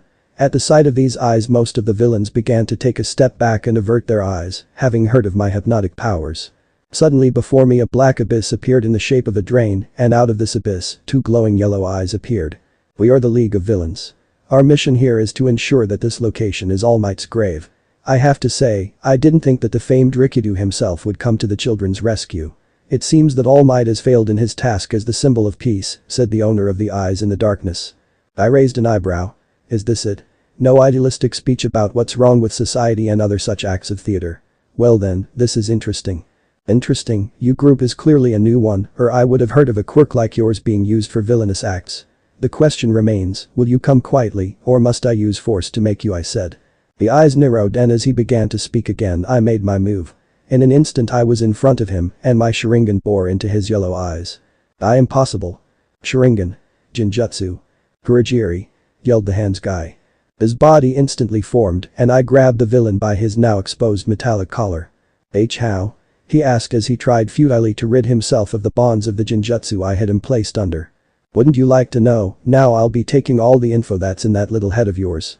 Try not to resist, it would make this whole ordeal go quicker, I said as my Sharingan glowed brightly and the Tomo began to spin. I felt its mind resisting my intrusion, but it was futile. I broke through its meager defenses and began extracting its memories. I doubt that I could have used this method on anyone capable of wielding chakra, even at a most basic level. Nomu, kill him. Screamed the hands guy. Even though I was looking into the eyes of my target as I was rummaging through its surprisingly empty mind, my Sharingan could detect the beam of energy that was hurtling towards me, having been fired by the other creature. Breaking my mental connection with the one now identified as Kurogiri, I threw my captive into the nearby lake. This would more than likely lead to his escape, and if not then he will drown. I can't be too careless with the lives of villains, especially not when there are impressionable children behind me. If I did then the media and the Hero Commission would raise a fuss and give me more headaches than a teleporting villain, and yes, pun intended. Reaching into my pouch I withdrew 7 pre-prepared Fuinjutsu talismans and threw them between myself and the beam. Now, I wouldn't normally use an untested technique like this, but I can't dodge the beam or else it would hit the group of students behind me that were busy evacuating. Fuinjutsu barrier style. Row eyes. I said as I thrust my hand forward. I maneuvered the talismans in place with chakra strings and activated the seal. From each talisman a blue sealing circle spun into existence and from each circle a single line was sent to the origin, in this case my palm, where another bigger circle spun into existence. Just as the beam reached me, 7 concave golden layers of chakra appeared before me, each bearing the Fuinjutsu of the seal tag that spawned it. The beam stuck the next moment and its force was so great that it sent me skidding back towards the group of frightened students. I reinforced my feet with chakra and used chakra's suction properties to stick to the ground, but even so the pressure was so immense that it cracked the ground beneath my feet. The first layer failed the very next moment, sending a shockwave through the air behind me. I could hear the screams of the students as the harsh winds buffed against them, forcing them to take cover behind the cupola provided by my shield. The second layer broke and the beam showed no signs of stopping. If nothing else, it seemingly increased in power. The power burst was enough to shatter the third barrier. I clenched my fist as I focused more chakra into the barrier, doing my best to keep the beam at bay. I had more than half of the original barrier's total layers, so I wasn't too worried. The fourth barrier broke just as the beam shut down. I kept the shield up for a few moments as I surveyed the enemy. They seemed shocked at my survival. "Nai-san," yelled Izuku as he tried to get to me. "I'm okay, Izuku. Row-eyes has proven effective," I said as I allowed the remaining 3 layers to dispel, and the remaining 3 tags that didn't shatter burned up as the Fuinjutsu that was maintaining them was dispelled. You cheater," yelled the hands guy. He seemed to be scratching his neck furiously, and I'm sure that his eyes were gleaming with madness behind that severed hand that covered his face. Now that I'm thinking about it, disgusting, absolutely disgusting. "Tamura Shigaraki, calm yourself," said Kurogiri. That seemed to snap the now named Shigaraki out of his scratching frenzy. If you weren't out Warp Gate, I would have turned you to dust, Kurogiri. That man, he lied to me. That energy beam the Nomu fired should have destroyed All Might in one shot, yelled Shigaraki. The students heard this and looked at me in shock. A most accurate assessment. If it was able to hit All Might it would have indeed been enough to kill him, I said in a low tone. I was heard by the class behind me. I think that some are crying. Nice, and I heard behind me. I turned just enough to get a look at the kids with the corner of my eyes. Their faces told me all that was needed to. Don't worry, everything will be alright. Why? Their eyes widened and I swear that Izuku was crying. Because I am here, I roared. My chakra surged, cracking the ground even more than it already was, as the familiar feel of lighting covered me in a storm of blue arcs, signaling the activation of the famed lightning-style chakra armor. I didn't need to look back to know that every single student gave off a relieved breath of relief at my words. For the villains, this was probably their worst nightmare as they all were preparing to flee, and even Shigaraki took a step back in fright. I withdrew 4 kunai from my pouch that had special sealing tags attached to the end. With a flick of my wrist they were embedded into the 4 corners of the plateau we were standing in. Izuku, do you have the distributor seal on you? I asked. Huh? That why yes, I have it, said Izuku as he took out a small piece of paper with the seal. Good, I need you to protect your classmates with this barrier, I said, motioning at the 4 kunai with tags at the end. All the color drained from Izuku's face. Nice, and I can't, began Izuku, but I cut him off. I'll erect a barrier, however I need you to maintain it, I said. I didn't have much time for talk. I needed to go, and now. Rikido, we can't keep them here, said Aizawa, looking worried. Here is the safest place for them. The barrier will hold against anything other than that warp guy or the 2 creatures. If I was ambushed outside, what's to say that there won't be other traps? I cut him off. The man gave me a reluctant nod. I began my hand seals. Jutsu barrier style. Heavenly 4 wind rotation. Behind me Izuku was awkwardly folding his hand into seals as he slapped his hand on the small seal on the ground. From each of the sealing tags on the kunai a blue Jutsu circle once again spun into existence. From their lines were drawn between them and the small green circle that spun into existence from Izuku's seal. Once connected, a greater circle spun into existence and the barrier sprung into existence as a thin but deadly layer of wind blades, circling it close to Mach 10. Once that was done I sprang into action, the ground cracking even more as I shot forward and down the stairs, appearing to be a blue blur to all who saw me. Run! Yelled the villains, but they were too slow. On the way down I retrieved my once discarded sword. I slowed down just enough to once again be visible and not kill anyone with my punches. This being said, while I might have lost a blue streak, my chakra-saturated sword did not. As I swung it a blue hue was constantly emitted, making my swordsmanship something to behold as my lighting-coated saber sliced through various appendages of the villains. Nothing truly crippling, they might not be able to use their quirk after this, but then again they wouldn't have been allowed to regardless. After I was done incapacitating their quirks, I used the lightning that my armor gave of as a short-range stunner. That way I didn't need to get close to them and try to punch them. Nomu! Yelled Shigaraki. Looking at him, I saw that the first creature was nowhere to be seen. My instinct screamed at me, but in the position I was in couldn't dodge, and thusly I could only block. I put my faith in my technique and took the blow from the Nomu head on. Because I was off balance I was thrown back and ended up skidding across the lake. Suckers, I can walk on water. Water style. Water dragon bullet. As soon as I finished the hand seals, 3 great water dragons shot up from the lake and let loose a most terrible roar. I rode on the head of the 3rd dragon, and finishing another set of hand seals the water sparked as lighting nature chakra coursed through it. Lightning style. Spider web. The villains that were hiding in the water were knocked unconscious, and some might have drowned, let's not dwell on that. The 2 dragons in front crashed into the central plaza and managed to wipe off most of the villains and the muscled Nomu. Shigaraki and Kurogiri were saved by a shield erected by the apparently catatonic Nomu that fired that beam at me at the beginning of our fight. Fire style. Great fireball. I jumped off the dragon as I took a deep breath and spat out a fireball the size of a small house at the shield. My remaining water dragon was headed to another open zone to stun the villains there and prevent their escape. Meanwhile I had to deal with the Nomu. As I was falling I put my hand up and used one of the most iconic techniques in my arsenal. Rasengan.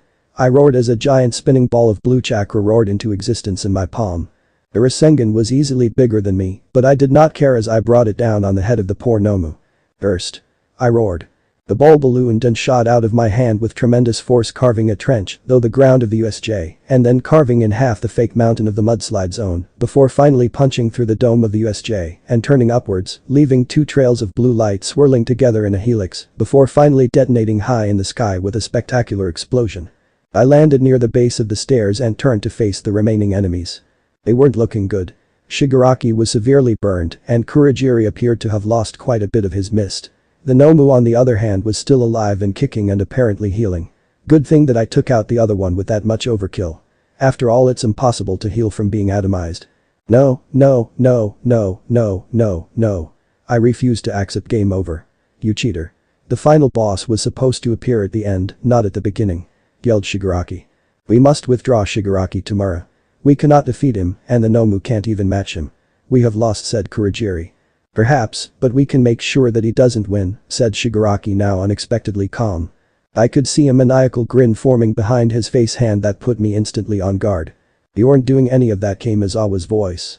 His capture weapon warped tightly around the two of them and his quirk was active. That meant no warping for Kurogiri, and if what I learned from him is correct, then no decay for Shigaraki. Still, Shigaraki's grin didn't abate. Eraser, cover their mouths, I yelled. Nomu, kill everyone, ordered Shigaraki. The creature screeched and let loose a burst of power that knocked Aizawa back, forcing him to blink. That fraction of a second was all it took and Kurogiri and Shigaraki warped away. Eraser. I roared again. It's not working. Aizawa yelled back. The barrier against the creature was apparently capable of mitigating Aizawa's quirk then. Intriguing. I looked at the screeching creature and my Sharingan detected what could only be described as an immense power accumulating where its heart should be.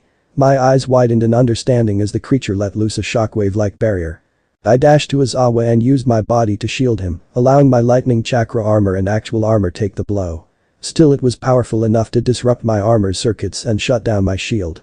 Looking back, I saw it priming what could only be described as some sort of energy breath, most likely the same attack I blocked earlier. As it did so, the curious-looking cylindrical things lining its back and hands depressed into its flesh, making the creature's muscles balloon up. With my Sharingan, I could see the power coursing through its veins suddenly increase tenfold and become something extremely unstable. It wouldn't be wrong for me to say that the creature had somehow tapped into the hidden power of the 8 gates, and this is some sort of artificial method of extracting said power, though at a terrible cost. Eraser, that thing's going kamikaze and plans to take us out with it. Retreat to the shield dome if it's still up, if not, take the kids and go as far as you can, I said. What about you, Rikido, he asked. A stupid, pointless question, Aizawa. Don't you know that already? I am here, after all, I said back with a grin. Aizawa held my Sharingan gaze for a moment before breaking out in a sprint up the stairs. I turned my eyes back on the monster in front of me. F it, I won't let some third-rate science experiment kill me. Lightning swirled around my arm as I drew it back and consolidated in my hand as a spear. Lightning style. Lightning spear. I threw the spear at the Nomu, though this only seemed to enrage it as it engaged once again its barrier. The lightning spear crashed against the barrier, and for a moment it seemed to work, but suddenly the barrier began spinning, and the spear skipped on the now uneven surface and landed in the fire zone, making a giant hole in the dome cover, allowing villains and fire to escape. F this, Earth style. Cataclysmic quake. I roared. I slapped my hands on the ground as I finished my hand seals and flared my chakra. The ground trembled as it cracked under the immense forces I was putting upon it. The grounds of the USJ ruptured as if they were great tectonic plates. The fissures didn't only remain on the ground. The massive dome that covered the arena split and tore asunder with massive chunks of concrete and metal falling from the sky. The small-time villains that were still conscious and alive on the ground below huddled together in fear of the might before them. The lake of the shipwreck zone cracked and spilled its water, and the resulting flood engulfed the storm dome, knocking down buildings and crushing villains in the debris. I stopped the jutsu and stood back up. I calmed and centered myself. This fight has already exhausted almost a quarter of my chakra. Heh, I'm a monster. I couldn't stop myself from grinning. Never before had I had such a satisfying fight, it's almost a shame it has to end. Earth style. Great bedrock shut. I roared. Chakra flared as I held my hands clasped together in the snake seal. The ground trembled once again and moved. In a seemingly impossible feat, the 7 shards of the USJ moved away from one another, crushing all in their path. The news helicopters above me captured this sight, as I would later learn. I took a deep breath as I ended the technique. Only a few more to go. By the amount of power the creature is building, it's clear that it draws its power from nature energy as well as its own strength, but even a potent source of power like nature energy is not as plentiful as you may like to believe. Besides, it's difficult to control, and that's the opposite of what that creature is doing. By the looks of things, the blast would be quite massive. I formed the cross seal, and 6 shadow clones appeared.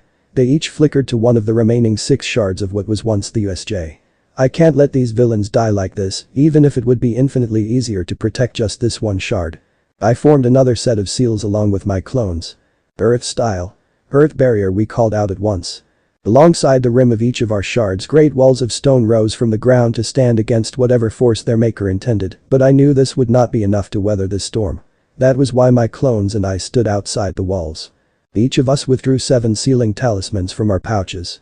As the creature reached its critical point, we threw the seals in the air and focused our chakra. Bro eyes. We roared as one. Shimmering blue Jutsu circles spun to life around the talismans, connecting the 7 to the one in the middle. Once again the 7-layered golden barrier sprung to life as the creature detonated. The shockwave was enough to shatter the glass of the main building at UA and do the same for a good number of buildings in the adjacent town. After that came the omnidirectional energy burst that crashed against the 7 shields with 7 layers. A portion of that energy shot into the sky as some sort of twisted beacon to all to bear witness, a twisted monument to this battle. I could feel my reserves drain as I struggled to maintain all 7 shields by myself, by means of the chakra transfer between myself and my shadow clones. The first layer broke and I lost concentration for a bit, skidding back until my back was firmly pressed against the wall. Soon after the second layer broke and with it went the wall my back was pressed against. As I did the first time, I reinforced my feet and stuck myself to the ground with chakra. As soon as I did that, the third layer broke. Whatever that thing did to itself to get this much power was clearly a one-trick pony, and it wouldn't have been that bad if it wasn't a constant stream of energy that was bombarding my shields. It takes a lot more chakra to constantly reinforce the whole area of the shield as opposed to a single spot of less surface. This was barely going on for 30 seconds, and I already burned through half of my remaining chakra. The fourth layer broke and then the pulse happened, shattering the ground I stood upon by the force it exerted on myself. This in the process broke the fifth layer, and with my chakra reserves dwindling, I couldn't reinforce the sixth quite enough, and it broke as well. I was left with a single barrier between myself, the kids, the other villains and the self-destructing creature. Just as cracks were beginning to form on the seventh and final layer, the energy stopped. I looked up and saw a charred corpse standing on a solitary pillar of earth a good 50 meters in front of me. Almost as soon as I saw it, it crumbled like dust along with the pillar it was standing on. I dispelled the barrier and my clones and staggered backwards from the feedback I received. I remained standing. Even if I have barely a tenth of my original reserve, I cannot allow myself to show any kind of weakness. I looked me at the crater where the central fountain of USJ used to be. The war has just begun, all for one, and I don't intend to lose. Jutsu barrier style. Roi as the golden shield with 7 layers said to have an equal defensive power to that of the triple Rashomon. In a dark room of an unnamed tower somewhere in Japan stood a man without equal among his peers. He was all for one, arguably the greatest quirk user of all time, due to his quirk of the same name that allowed him to take and give quirks at will. Suddenly the building rumbled and the door to the room he was in was blasted opened. From the doorway, in all his glory, came forth Rikido. I have to say, I wasn't expecting you so soon. Tamura has barely begun healing, said all for one. Rikido's glowing red eyes narrowed. We both know that you're a fake, so I have to ask why the charade. You can see through this projection. Exquisite, simply exquisite. I can't wait to take your quirk away from you, though by the measure of your power that would prove quite difficult in my current state, said all for one, with a smile behind his mask. Rikido did not relent his glare. And what makes you so certain that you will even be able to take it? At this the villain laughed. It seems that my mouth has spoken without my will. I apologize for this bad habit of mine, but when I see a powerful quirk, I just can't help but take it. Rikido remained silent. Have I offended you in some way? Asked all for one curiously. Not at all, I'm just struggling to see how a man in a state such as yours can do anything besides being a vegetable on some hospital bed. Forgive me if I don't take your supposed threat seriously, said Rikido. You have quite a mouth on you, boy, said all for one in reply, his previous jovial mood vanishing suddenly. So, do you, but at least I don't pretend to be something I'm not. You are a nihilistic sociopath, all for one. Consider this my declaration of war. In a flash of blue, a sword was embedded through the projection's chest and into the monitor behind it, destroying it. So be it, said all for one and vanished. Did you get all that? Asked Rikido. Yeah, that was definitely him. I still can't believe he survived our fight all those years ago, said All Might as he came through the door looking at the chair where his nemesis's projection once stood. We have the proof we need. We can prepare, said Rikido as he retrieved his word. Indeed, but still, can't we let them be children still? Even if for a little while longer, asked All Might pleadingly. Madara looked at him. You know as well as I do that the sports festival is a double-edged sword, and with him on the loose, the secret of just who is one for all successor would be solved. All for One has enough to worry about with just me in play, adding on to that the ninth user of One for All would be too much. Whatever long-term experiment he's planning that involves One for All would be instantly scrapped and Izuku killed, said Madara darkly. You're still going on about that theory of your? Asked All Might. Something's afoot here, All Might. Why else would All for One even allow an existence that could threaten his own if it does not involve a long-term goal? It may just be that each and every user of One for All was lucky, but I'd like to err on the side of caution, said Madara. All Might had no reply to that and just chose to accept it. Madara may be paranoid, but when dealing with the likes of All for One, that paranoia is well deserved. Meanwhile, deep underneath a mountain stood the real All for One and the doctor before two pods. The pods contained the healing forms of Shigaraki, Tamura and Kurogiri. How are they? Asked All for One. Healthy, except for the burns of course. Still, it's fortunate that you decided to send the second weapon along. I shudder to think what would have happened had Rikido managed to retrieve all the knowledge in Kurogiri's mind, said the doctor. That creature was a failure. Its power level could not reach what I desired, but it was useful as a one-shot type of weapon. I worry, though. Never before have I encountered one such as the one called Rikido. If I didn't know better, I'd say that he's the second coming of myself, said All for One. So, he doesn't have your brother's quirk? Asked the doctor. No, that much I could confirm, said All for One resolutely. Energy manipulation, elemental manipulation, physical enhancements and hypnotic powers of such potency that he was able to wrench information from Kurogiri's mind. What's more, his family history shows no sign that such a powerful quirk could be spawned from them, though there is one interesting thing to note, said the doctor as he rummaged through his files. His little brother, Izuku Midoriya, is quirkless. Are you certain? Asked All for One. Oh, yes, very. I examined the boy myself, though from recent reports it seems that he has entered the UA school's hero course, and Kurogiri has seen him among the crows of students, said the doctor. All for One leaned back and grinned. I see, so he's the one. No matter, we'll see the measure of his power on the sports festival in a few weeks. Until then, I'll have my agents intensify the search for the one known as Overhaul. The day after the USJ attack was a cluster of epic proportions. I should have expected it, really, but the fact of the matter is that the difference in power between myself and the rest of the world is too vast to be overcome with mere imagination. My ability to tear apart the USJ and to produce a defense against such powerful attacks is far beyond anyone in this world. Of course, the media descended upon the site of the battle as soon as it had ended, and how could they not? It's not like I was subtle by any definition of the word. It didn't help that Nezu decided to leak the footage of my encounter with a League of Villains to the public. I admit that I was impressive in my acts during the battle, but I would have liked to have at least some of my techniques unknown. Though, that's not strictly true, they still don't know anything about plasma release and wood release. I had to give a speech on the villain attack, or so the Might Tower Public Relations Department manager told me. In these past few months that place has become like my very own agency. It helped that over the last 6 years all Might has done there was to do the essential paperwork. After all, it's not like the employees there know that their boss has one foot in the grave already. Still, there is much to consider. My little chat with All for One is one of them. Why that man allowed himself to be discovered is a mystery, and it wasn't like we had hard evidence of his involvement in the USJ attack. The Nomu were both utterly annihilated, one admittedly by its own doing, and the knowledge I pulled from Kurogiri's mind is far from complete. All I could extract, besides some basic information about himself and Shigaraki, were some coordinates which have thus far proven to be dead ends, except one that is. It was a curious-looking bar that seemed to have functioned as a sort of main base for the villains. It had obviously been abandoned, but that didn't really matter. It takes time to establish a hideout, time that might be better used elsewhere doing other things. If nothing else, then my actions have served to delay the enemy. It's barely been a day and I'm already exhausted. This shadow war is not an easy one to wage, especially since I'm up against the Emperor of Shadows. I need to get on his tail and quickly, but first, a little chat with my winged friend. Hawks, your help is needed. Aizawa sighed deeply as he entered his class, 2 days after the USJ attack. As soon as he entered the class said their usual greetings, but even a blind man could see the anxiety and uncertainty in them, and most especially their somewhat frayed relationship with Izuku Midoriya. First things first, I think it's time we talk about what happened at the USJ, said Aizawa. None spoke a word, but there were clearly some looks shared between his students. Ask any question you like, and I'll answer it to the best of my abilities.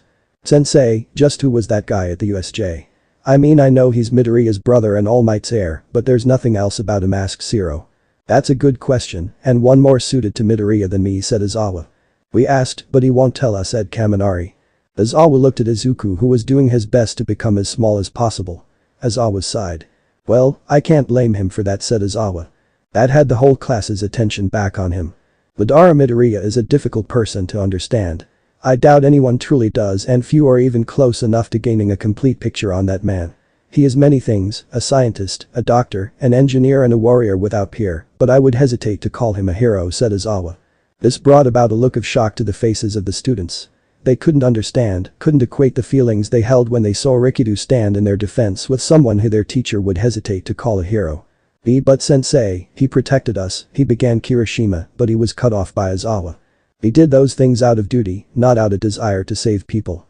The only one I've seen him care for is his brother and to a lesser extent All Might. This cut short any replies from the class. Then why did he become a pro-hero? Asked Todoroki neutrally. To use his power freely, said Izuku.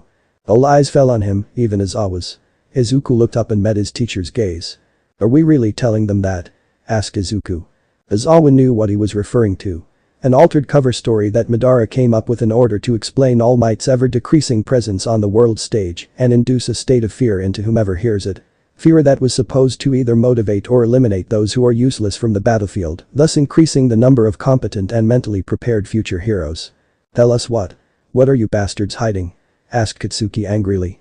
All Might's retiring was Aizawa's short reply. Whatever response Katsuki was preparing was instantly dismissed as he sat back down in his chair, eyes wide with disbelief. Not that he was alone. What? Asked Kirishima softly looking at Izuku. Izuku nodded grimly, it's true.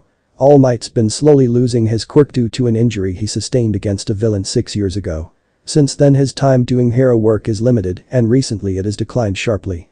This was the reason All Might wasn't there at the USJ and the reason why he decided to teach at UA. His time as the #1 hero is almost over and he hopes to find and train the next symbol from this generation, said Aizawa. But he has Rikido, right? Why does he need us? Asked Kirishima shocked at what he heard. Nai-san isn't a symbol. At best he's a pillar, a light to guide society through turmoil, but he can't do what All Might did. He just can't, said Izuku. The board might not like me to tell you this, but you need to know, began Aizawa. As of 2 days ago we are at war with a terrifying enemy, one that could shatter the very foundations of our society. Their attack at the USJ was meant to remove All Might in order to isolate Rikido and use his failings as a symbol and as the eventual #1 hero, as the catalyst that leads to the downfall of the hero system. Now that their original plan is foiled, we don't know how they will react. Oh man, what are we to do? We're not even a week into the school year and we're sent out to fight a war. I haven't even touched your watermelon. Screamed Mineta only to be slapped by Tsuyu's tongue. Nobody is making you fight in a war, you're just students after all. But you need to know these things. The sports festival is coming up in a couple of weeks and it will be watched by all, heroes, civilians and villains. What you will show there will be known by all, removing the advantage of anonymity, but it will also open the doors for new opportunities to learn and grow.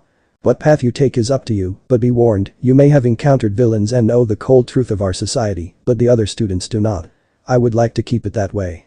In many ways they will be your biggest obstacles as they will treat this sports festival like a game. Class 1 is in the spotlight of the world. Will you rise to the occasion? Said Aizawa. Heck yay, was the overwhelming reply. Aizawa smiled under his scarf. He got the kids all hyped up, the rest was up to them. I was back at UA 2 days after the attack at the USJ. The reason for this was simple. Nezu decided to hold a meeting in order to compile all of our findings on this so-called League of Villains and to brief his own staff on the dangers we face. Nezu, All Might, Aizawa, Vlad, Midnight and I were sitting at a table in one of UA's conference rooms listening to Tsukauchi giving the rundown of the investigation so far. In the aftermath of the USJ attack, we have captured 57 villains as a result of Rikido's actions and retrieved another 15 bodies belonging to villains, however we can't seem to find anything on either Shigaraki or Kurogiri in our database. It's possible that they were using fake names or they weren't registered as citizens, said Tsukauchi. As expected, considering the numerous parties at play here, I said. Indeed, All Might, can you identify who is Shigaraki's benefactor? Asked Nezu. All Might frowned. Earlier today, Rikido and I were investigating one of the locations that Rikido retrieved from Kurogiri's mind. There we found someone waiting for us. All for one, I cut in, stopping All Might's monologue. The atmosphere in the room was heavy. Yes, we discovered All for one, or rather his projection. The reason why he decided to support this man-child that is Shigaraki is still unknown to us, said All Might. I hummed. Unknown, yes, but not undiscoverable. I believe that All for one may be training Shigaraki to eventually replace him, I said. There was shock through the room. Young Madara, you can't possibly believe that, said All Might scandalized. It's not a matter of belief, All Might, but rather one of logical deduction. It is clear that Shigaraki does not have the resources or the capabilities to organize such an assault without outside help. Furthermore, the creation of a creature like the Nomu I battled requires an in-depth understanding of quirks and their interactions with the body, and particularly the link between the quirk factor and chakra, I said coldly. The other teachers felt dread. So, what you're saying is that someone else discovered how to use chakra? Asked Vlad. No, nothing as such, however the power the second creature displayed to be able to almost completely destroy Roias is something special. What I sensed from it was similar to what I feel when I use my gates, though this being said, whatever device or quirk was used to access that power is obviously imperfect and dangerous, I said. That is worrying. To be able to boost one's quirk that much is something that cannot be allowed to exist in the hands of villains, said Nezu. Indeed, but I do not believe that it is complete or safe to use for that matter. It required outside stabilization, and even then the power it outputted is far below what I can attain if I open a mere 4 gates. Whomever is behind this and working in collusion with All for One to create these creatures is clearly fixated on quirks and quirks alone. That kind of mentality serves us well since it will make them overlook the possibility that chakra can be used by itself and not in a quirk, I said. You might be right about that, but we only have you and your brother as chakra users, while the enemy is capable of creating entire armies of these creatures, said Vlad. I doubted. This was a test, a prototype. All for One is arrogant enough to think that using such destructive methods to boost a Nomu's power is beneath him. That man would not want to waste any of his precious quirks, said All Might. That may be true, but we are entering the realm of wild speculation here. It may put us off balance if we continue this train of thought, something that may play directly into All for One's hand. We should focus on more pressing matters such as the upcoming sports festival, I said. My kids are ready, but I had to use one of your contingencies on them, Madara said Aizawa. I raised an eyebrow and he continued. I told the kids that All Might's retiring. What? Are you out of your mind, Aizawa? Yelled Vlad. If you want to coddle them, do it with your own class. My kids already know what the real world means, and if All for One is truly back in action, we can't let them go out unprepared. The sports festival was always a weak point in our students' future, and one they must learn to overcome, said Aizawa. I see. Well then I believe we are done here, I said, standing up. Call me if you need anything. Can we count on you for the festival? Asked Nezu. Of course, I replied. I exited the room with Tsukauchi following me. I had 2 weeks before the trail runs cold and the sports festival begins. There was smoke in the room as 2 people dragged another inside and shut the door, barricading it from the inside. Shit, what do we do, man? Our quirks are useless against that guy. Not even the boss was able to take him down. Well, I guess that it's true what they said about him, said the second man. Huh? Asked the first. I remember the boss saying that even the big wigs in the government are bound to him, and boss was willing to cut a deal. And betray him? Is he crazy? Asked the first one, scandalized. This earned him a smack over the head. Look around, you idiot. This isn't someone we can fight off. Even All Might wouldn't have dared come into our hideout without a group to back him up, said the second. Suddenly the noise outside stopped and the two held their breath, hoping to not be detected. They could hear the muted thud of boots getting closer, and from the tiny slit at the bottom of the door, they could see that their assailant stopped in front of the door. Their hearts beat faster as they covered their mouths to prevent their breaths from being heard. After what seemed like an eternity, the entity outside left and the 2 men could breathe again, only for the door to be suddenly blasted off its hinges and made to crumple against the far wall of the room. So this is where you had hidden, an admirable action even if it was foolish, came a voice from the doorway. There standing in the doorway stood Rikido, his once pristine armor now stained with soot and blood. Behind him was a hellish sight as buildings burned and bodies laid on the ground with blood pooling around them. The 2 men drew the third behind them and stood on trembling legs to confront him. Rikido grinned, his blood-red Sharingan glowing in the light of the fires behind him, giving him a most terrifying visage. Loyal to the very end, aren't you? A pity that I have to make you break your loyalty. Now, I have 2 options for you. You either continue standing there and die, or you cooperate and give me all the things I want to know, and I will let you live out the rest of your miserable lives in prison, said Rikido. The 2 men grew angered at his words and rose their heads to meet the challenge head-on. Unfortunately, they had forgotten about the golden rule when engaging Rikido. Never look in his eyes. Rikido grinned as he felt the 2 fall under his genjutsu. From there it was an easy task of rummaging through their memories for anything useful. A few seconds later he disengaged the genjutsu and allowed the 2 to take a step back in fear. Oh, how gracious of you to offer this knowledge for free. For this service I will grant you a quick death, said Rikido. By a second his left hand was covered in lightning that sparked to the sound of 1,000 birds. Todoroki. In the next instance the chest of the first villain was pierced and his heart destroyed. The second didn't fare any better as his head was sliced off with a swing of lightning-enhanced blade. Withdrawing his hand from the cooling corpse of the now dead villain, Rikido stealthed his sword and picked up the unconscious boss. After receiving confirmation from his shadow clones that any and all evidence was removed and stored, Rikido disappeared in a body flicker and repapered at the entrance of the cave where the villain base was located. Folding his hand in a hand seal, Rikido spoke. Fuinjutsu Kai. Inside the cave, on an open ceiling scroll, a Fuinjutsu circle activated and released a stored plasma-style unstable Rasengan. The small ball of white light detonated milliseconds after its containment field fell, and the resulting explosion erased all trace of the former villain hideout and caused a collapse of the cave. Forever sealing whatever evidence was not vaporized under hundreds of tons of rock. No one would learn of this massacre, and all was as it should be. It took me a week and a half before I managed to get a lead on just what the League of Villains was doing, though that's not strictly true. I discovered that the League had ties with an underground broker called Jiren, real name Kajiro Okuda. He was a small-time villain that dealt with illegal arms and technology trafficking. He was probably one of All for One's former roster of allies, one of the outer circle that was offered the chance to go solo after All for One's supposed death. This being said, that guy was craftier than I gave him credit for. Many of the leads I discovered turned out to be dead ends, with the people that knew how to find this Jiren being found either dead or catatonic, their minds destroyed. Somehow my ability to read the minds of others was leaked. It was expected, after all I used it on Kurogiri during the USJ. Nowadays Jiren seemed to be doing his business remotely, using expendable muscle as his delivery boys. A risky endeavor all things considered, but one that was necessary to preserve his life and freedom. After my latest raid on an underground safehouse for villains, I managed to discover the League's next target, the hero killer Stain. It seemed like Shigaraki wanted to recruit Stain. A foolish and ultimately useless endeavor. Stain was widely known in the underground as being a solo player. After all, he had hundreds if not thousands of fans and many a young villain that thought themselves wronged by society. One with ideals such as Stain was like a beacon to all those that believed as such, and he was unlikely to bow to the whims of a man-child. My task was now clear.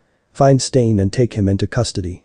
As a secondary objective, I should work on a smear campaign against Stain, or a way to fracture whatever link he had with the League in the media's eyes, should I fail in capturing Stain quietly. There was much to do, and with the sports festival fast approaching, not much time to do it in. I leaned back in my chair as I turned around to look out of the window. My office was at the top of Might Tower, a giant skyscraper in the middle of Roppongi, Tokyo. This truly was my agency nowadays. After my battle with the League at the USJ and the discovery that All for One was still alive and kicking, All Might decide to hand me the keys to his agency, literally and in public. There was a giant media circus as I remember quite clearly.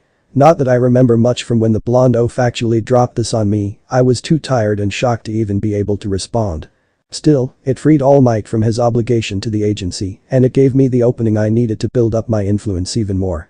Honestly, up until now I was some amalgamation of a sidekick and secretary for All Might, and now I have to take over his role completely. What a pain. The good thing that came out of it is the fact that I'm now invited to the UA Sports Festival as not only a UA alumnus, but also as a pro hero in charge of an agency. I don't think that they expect me to take an intern, but if someone happens to catch my eye, I won't say no. This being said, I won't be taking Izuku as an intern. He needs to learn how to deal with his own problems and not expect me to bail him out every time. Furthermore, I don't want Izuku to live under my thumb and be unable to escape the shadow I cast. I was easily able to escape All Might's shadow, but it still haunts me. Rikido is widely known as All Might's heir, that is true, but there was a time when I was known only as that. The USJ incident may have gone some way towards changing this perception, but it still needs a lot of work. I heard a knock on the door. Enter, I called out. The door opened and in came Shiro Nabayuki. He was a young man that graduated from UA's management course in the same year as I. He was my secretary. I hired him once I discovered that the previous secretary was a spy for All for One. Of course, I made sure to dispose of that man. Sir, Nighteye and Gran Torino are here to see you, as well as a third-year UA student named Mirio. He says that he is Nighta's intern, said Shiro. I see, send them and Shiro and initialize a beta-level quarantine around this level, I said. Yes sir, was the swift reply. I returned to watching the streets bellow as my secretary left the room. I did not need to wait for very long as my three visitors entered the room. They stopped a few feet away from where I was. Madara, we need to talk, said Nighteye. I sighed and turned towards them and stood up. Indeed we do, I said. As I passed my desk I let loose a pulse of chakra in the sealing array embedded in the floor. From there a blue ring spun into existence as the seal took effect, darkening the room as it spread over the windows. This action of mine startled them. "Don't worry, it's just insurance against any spies that might be lurking around," I said. "There are spies here?" asked Gran Torino bewildered. I chuckled. It would be surprising indeed, after all this very tower was for the better part of a decade the central operational command against the forces of All for One back when All Might was in his prime. Yes, it surprised me as well, but given that All Might used to spend so little time here over the past 6 years, it's not that surprising to see that some moles have gotten in. I eradicated most of them, and the rest I keep under strict mind control to feed false information back to their masters, I said. I looked over them. Gran Torino's face was grim and understanding, and Nightaye's was blank. Mirio's, though, spoke of a different emotion. "You don't approve?" I asked him. His smile became strained. I can't really say I do, but Sir trusts you, and so will I. Oh, how silly of me, I haven't introduced myself. "I'm Mirio Tagada, third-year UA student," said Mirio as he thrust his arm forward for a handshake. "I won't be uncouth with a kid that did no wrong and whose only guilt was associating with a man I was in a disagreement with." I returned the gesture. "Madara Midoriya, pro-hero Rikido and head of Might Tower Agency," I said succinctly. You're really cool. Let's fight someday," said Mirio with a grin. I remained impassive for a few moments as I studied him. Sweat was beginning to form along his brow, a clear sign that he was beginning to feel uncomfortable. "Please go outside and find Shiro Nabayuki. He will direct you to one of our training grounds. You are ready for a battle now, correct?" I asked. This seemed to startle him, but he took it in stride and quickly left the room. "Now that the baggage is gone, shall we begin?" I said. Have you found anything on the League's actions?" asked Gran Torino, getting straight to the point. "Some, though their objective is elusive. We have time though, so let's talk about your student, Nighteye," I said. "What about him?" he asked, seemingly indifferent. "You brought him here in the hopes of convincing me that Izuku was the wrong choice for One for All. Don't deny it, Nighteye, your motives were quite transparent," I said, frowning. "Then are you going to reject him from the start without even getting to know him?" asked Nighteye, filled with righteous anger for his student. "Strange as it may sound, no. That's why I'm going to fight him after we're done here, to test his resolve. I will give him a chance, Nighteye, something that you wouldn't do were you in my shoes and Izuku in Mirio's," I said. "Enough. We haven't come here to bicker like children. All for One is yet again loose in the world and we have to stop him," said Gran Torino, slamming his cane in the ground. I remained silent as I held Nighteye's gaze and he held mine. Not looking away, I waved my hand and numerous holographic screens appeared between us. "Very well. So far I've been able to identify a person going by the name of Jiren as the League's primary broker. Unfortunately, my ability to read minds was revealed to the villains at USJ and Jiren has gone into hiding. What little of his network he managed to keep under his control once I began going after him seems to be somewhat disorganized. I did manage to find something about what the League wants, and that is a meeting with Stain. The hero killer? Why would they even want to collaborate?" asked Nighteye, surprised. "While I was rummaging through the one called Kurogiri's mind, I discovered that Shigaraki thinks himself a revolutionary of sort. His dialogue though sounds more like a child's tantrum, so it's doubtful that he would be able to draw people to this supposed ideal of his. That's where Stain comes in, he can provide the ideological basis, and so long as he works under Shigaraki, villains will flock to the League," I said, exposing my predictions. "That's highly doubtful. Stain wouldn't lower himself to work for a man-child," said Nighteye. "Indeed, but he doesn't really need to work for them now, does he? After all, a martyr is sometimes as good as if not more so than an ideological leader. So long as he falls and the general public believes that he was working for the League, they will profit. Sometimes I forget how smart you are. You got any plans to stop that?" asked Gran Torino. "Several, but nothing concrete. My best option is to face the hero killer in public and tear his ideals to shreds, though that comes with its own set of problems," I said. This problem was multi-faced to the extreme, and many courses of action would result in a catch-22 for the hero side, boosting the villain's position, irrespective of their status as winners or losers. Such matters were delicate and could not be solved by simply throwing powerful heroes at the problem.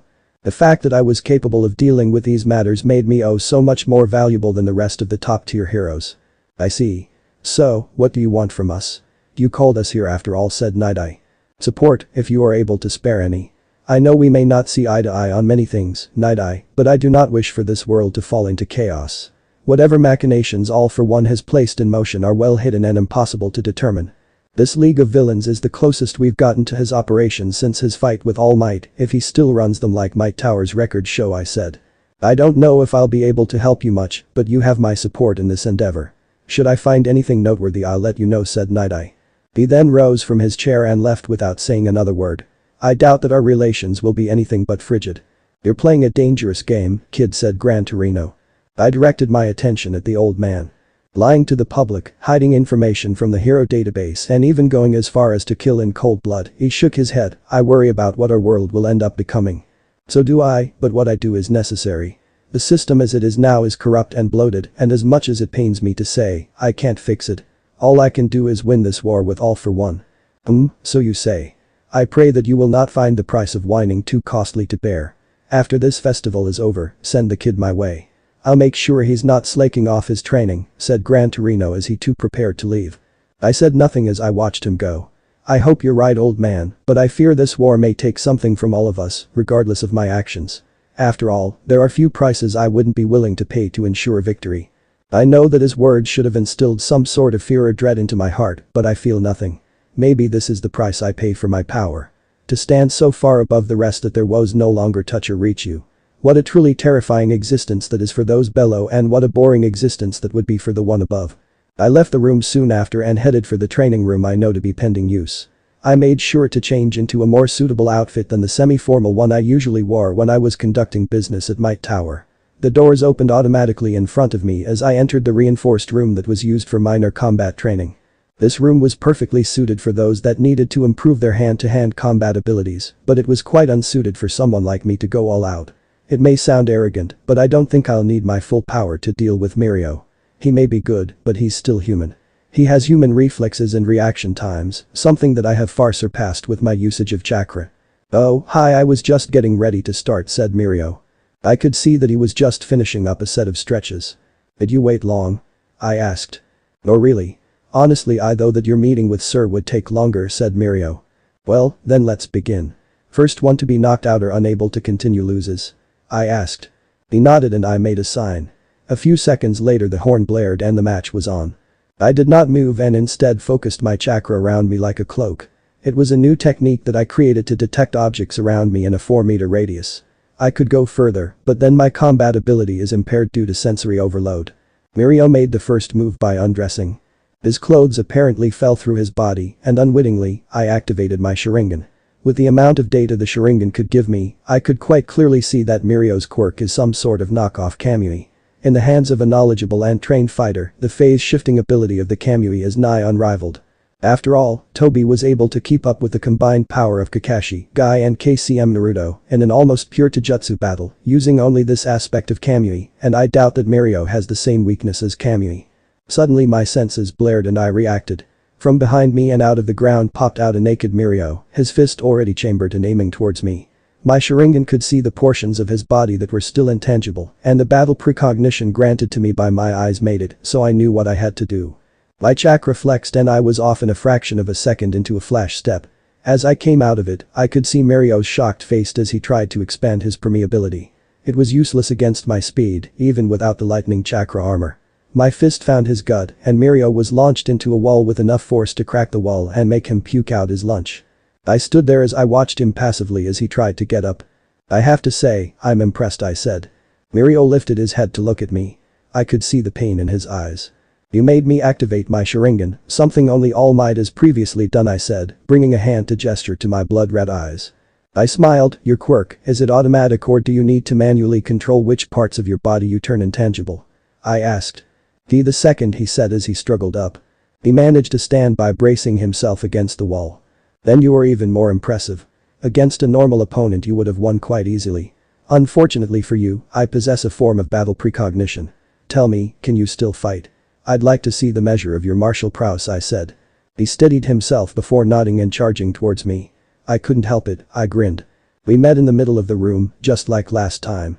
This time, though we were taking each other seriously. I have to say that the more I fought, the more impressive Mirio became in my eyes. He is determined to prove himself and his fighting style made blocking quite redundant. My attacks were useless as well, though to be frank, I was enjoying this match, so I didn't use chakra to enhance myself beyond what the Sharingan provided me. After close to half an hour of continuous battle, Mirio disengaged. You're holding back, he noted. I am. I apologize for the disrespect, but this battle with you is the first fight in a long while that I could actually enjoy, I said. Mirio looked stunned for a moment and then grinned and laughed. As soon as he did that, he collapsed on the ground. Man, you're intense. I haven't fought this hard since the beginning of my training with Sir, and you haven't even broken a sweat. He spoke the truth. I was not tired, and the chakra circulating inside of me kept me at an optimal temperature. On the other hand, Mirio was an exhausted mess.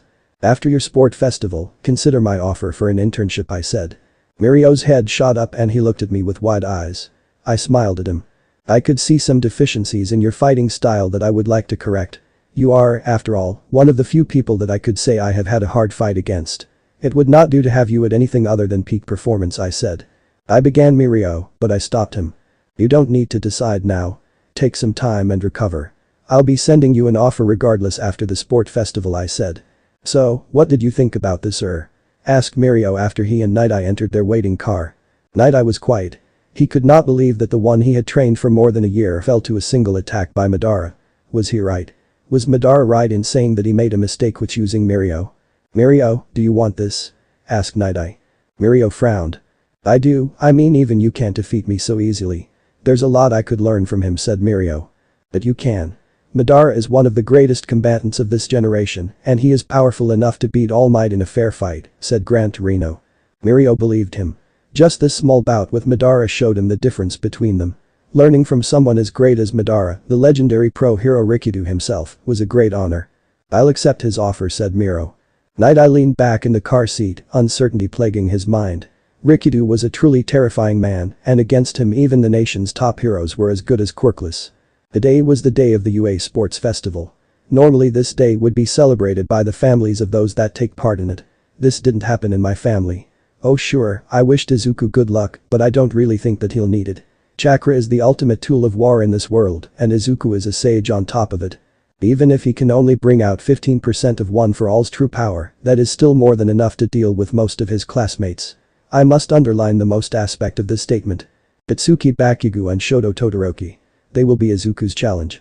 I'm sure that Izuku can deal with Kitsuki easily if he allows himself to let go of their emotional connection. In Todoroki's case, things are a bit different. If Izuku learns of his situation and the mental block that prevents him from using his fire, then who the F do I think I'm kidding? Izuku won't let this rest, not until he's saved him. I won't stop him. It's not my place to intervene in what Izuku's doing, but if Endeavor just so happens to lay off his son for a little bit, no one would be suspecting me. Endeavor is akin to a mad dog, and if he can't be trained and leashed, then he's better off dead. Sir, the festival is starting, came the voice of my secretary. I'm off then. Please see to it that the analysis department finishes their analysis on Stain's movement patterns today. Mark it as top priority if you have to, I said. Of course, sir. I turned and walked to the open window and I was off, flying towards UA. The trip was short. The distance between Might Tower and UA isn't that great, and I was flying at just under the speed of sound. It wouldn't do to get complaints from the people below about the sonic booms that I produce when flying at full speed. I came down to land at the entrance to the stadium. They didn't have to verify my identity, not when the entire stadium is under a Fuinjutsu barrier of my own design. It won't stop an intruder, but it will detect them a lot better than other safety equipment. After that it was a straight shot to the booth that I will be staying alongside the UA faculty and top pro heroes. As soon as I arrived, the event started with Present Mix's loud voice blaring out of the speakers. It amused me to see that Aizawa had somehow been roped into attending. Blackmail. Probably, though I struggle to see why would Aizawa even allow such blackmail to exist in the first place.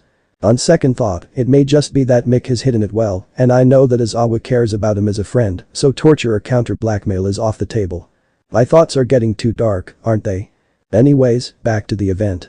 It started with the usual slow walk of the students from their respective gates. Of course, one got the most attention, after all they did survive a villain attack, even if all they did was hide inside a barrier powered by Izuku's chakra. To think of it, what has Izuku been doing for the past few weeks? I was at Might Tower almost all the time, and I didn't get the chance to speak with him in quite some time, though by the looks of things he is determined to win this. For the Athlete's Oath, the hero course representative Izuku Midoriya. To be expected, though I'm curious to see what his speech may be. I don't know what to say. Moron. But I will say this. This sports festival is the beginning of our journey as heroes in the eyes of the world, so everyone do your best. Plus ultra. The crowd cheered. Well, it was simplistic, but understandable. They don't expect a kid to have any kind of experience motivating people, and my case was exceptional to the extreme. Still, the hype is there as they prepare to enter the first challenge. It was, just like with me, an eliminatory round to cut down from the 200 plus students to a more manageable set.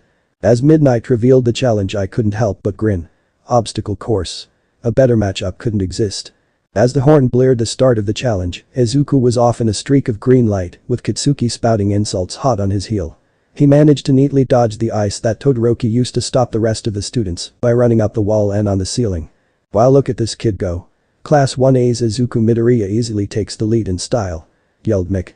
As I look around me, I couldn't help but overhear what all the others were saying. Looking at Izuku's bastardization of my lighting armor, it's easy to draw parallels between him and me. I could hear the media doing it too. God, I hate them. It's not just the quirk that makes the hero, but also how he uses it. Next up, Robot Inferno, yelled Mick. This was a relatively easy event as Izuku made himself look like a green ping pong ball as he jetted from one robot to the other, most often than not leaving heaps of scrap in his wake. He easily cleared the area and went ahead. Man, Eraser, what are you teaching them? Don't look at me like that, the problem child came that way. That's right. Let's not forget that Izuku Midoriya is the brother of none other than Madara Midoriya, the current head of Might Tower Agency and youngest pro hero ever, though let's also not forget the most important part. He's All Might's anointed heir and successor. Okay, where are you going with this, Mick? He's not the only talent in the class. Right behind him are Katsuki Bakugo and Shoto Todoroki, another heroic legacy as the son of the number 2 hero, Endeavor. I looked at the screen that was now following those two. Todoroki seemed to be highly annoyed, and his annoyance was somewhat visible in the vicious way he dealt with the robots. Katsuki was the same, though his rage was clearly visible as he seemingly used every curse word under the sun, and then some, all the while violently tearing through the robots on his way to the next obstacle. Here comes the next obstacle, the fall. Sure enough, there was a giant chasm with a few pillars sticking up from its depth. They were connected to each other by rope, and it seemed sturdy enough for even the heaviest person in the group to be able to cross. Izuku was, of course, the first to arrive. He didn't stop though, and took a leap through the air, landing on the middlemost pillar. Another giant leap and he was on the other side, powering forwards. Man, this kid's unstoppable. Though it is to be expected seeing as he has the blood of the symbol of strength in him. It's not just power on his side, but also skill. Even with all that power, if you don't channel it the right way, all you'll end up doing is destroying your surroundings. Just like his brother, he has impeccable control over his power. Damn, Eraser, I didn't think you had a soft spot. It's a rational observation. I snorted. Yeah, right. Aizawa was the biggest softy short of All Might. Hey, I just figured out something, since he's Madara's brother and Madara is All Might's heir, does that make him the Prince of Peace? What on earth are you talking about? I mean, look, All Might's the symbol of peace, Madara is the symbol of strength, so shouldn't Izuku be something like that? Maybe the symbol of hope. I looked at All Might. He seemed as stunned as me and the rest of the teachers, bar Nezu, who was smiling. Did you put him up to this? I asked the rat. I don't know what you're talking about, he replied. Yeah, right, I bet this was all done by your order.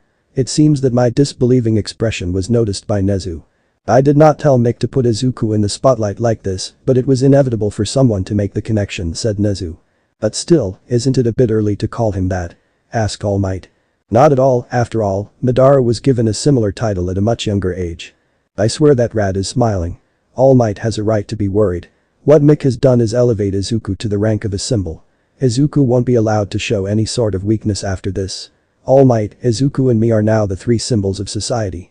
Should even one of us fall or falter, the whole system could collapse. Don't be like that, you moron. Izuku Midoriya hasn't done anything to earn him that title. But he can, can't he?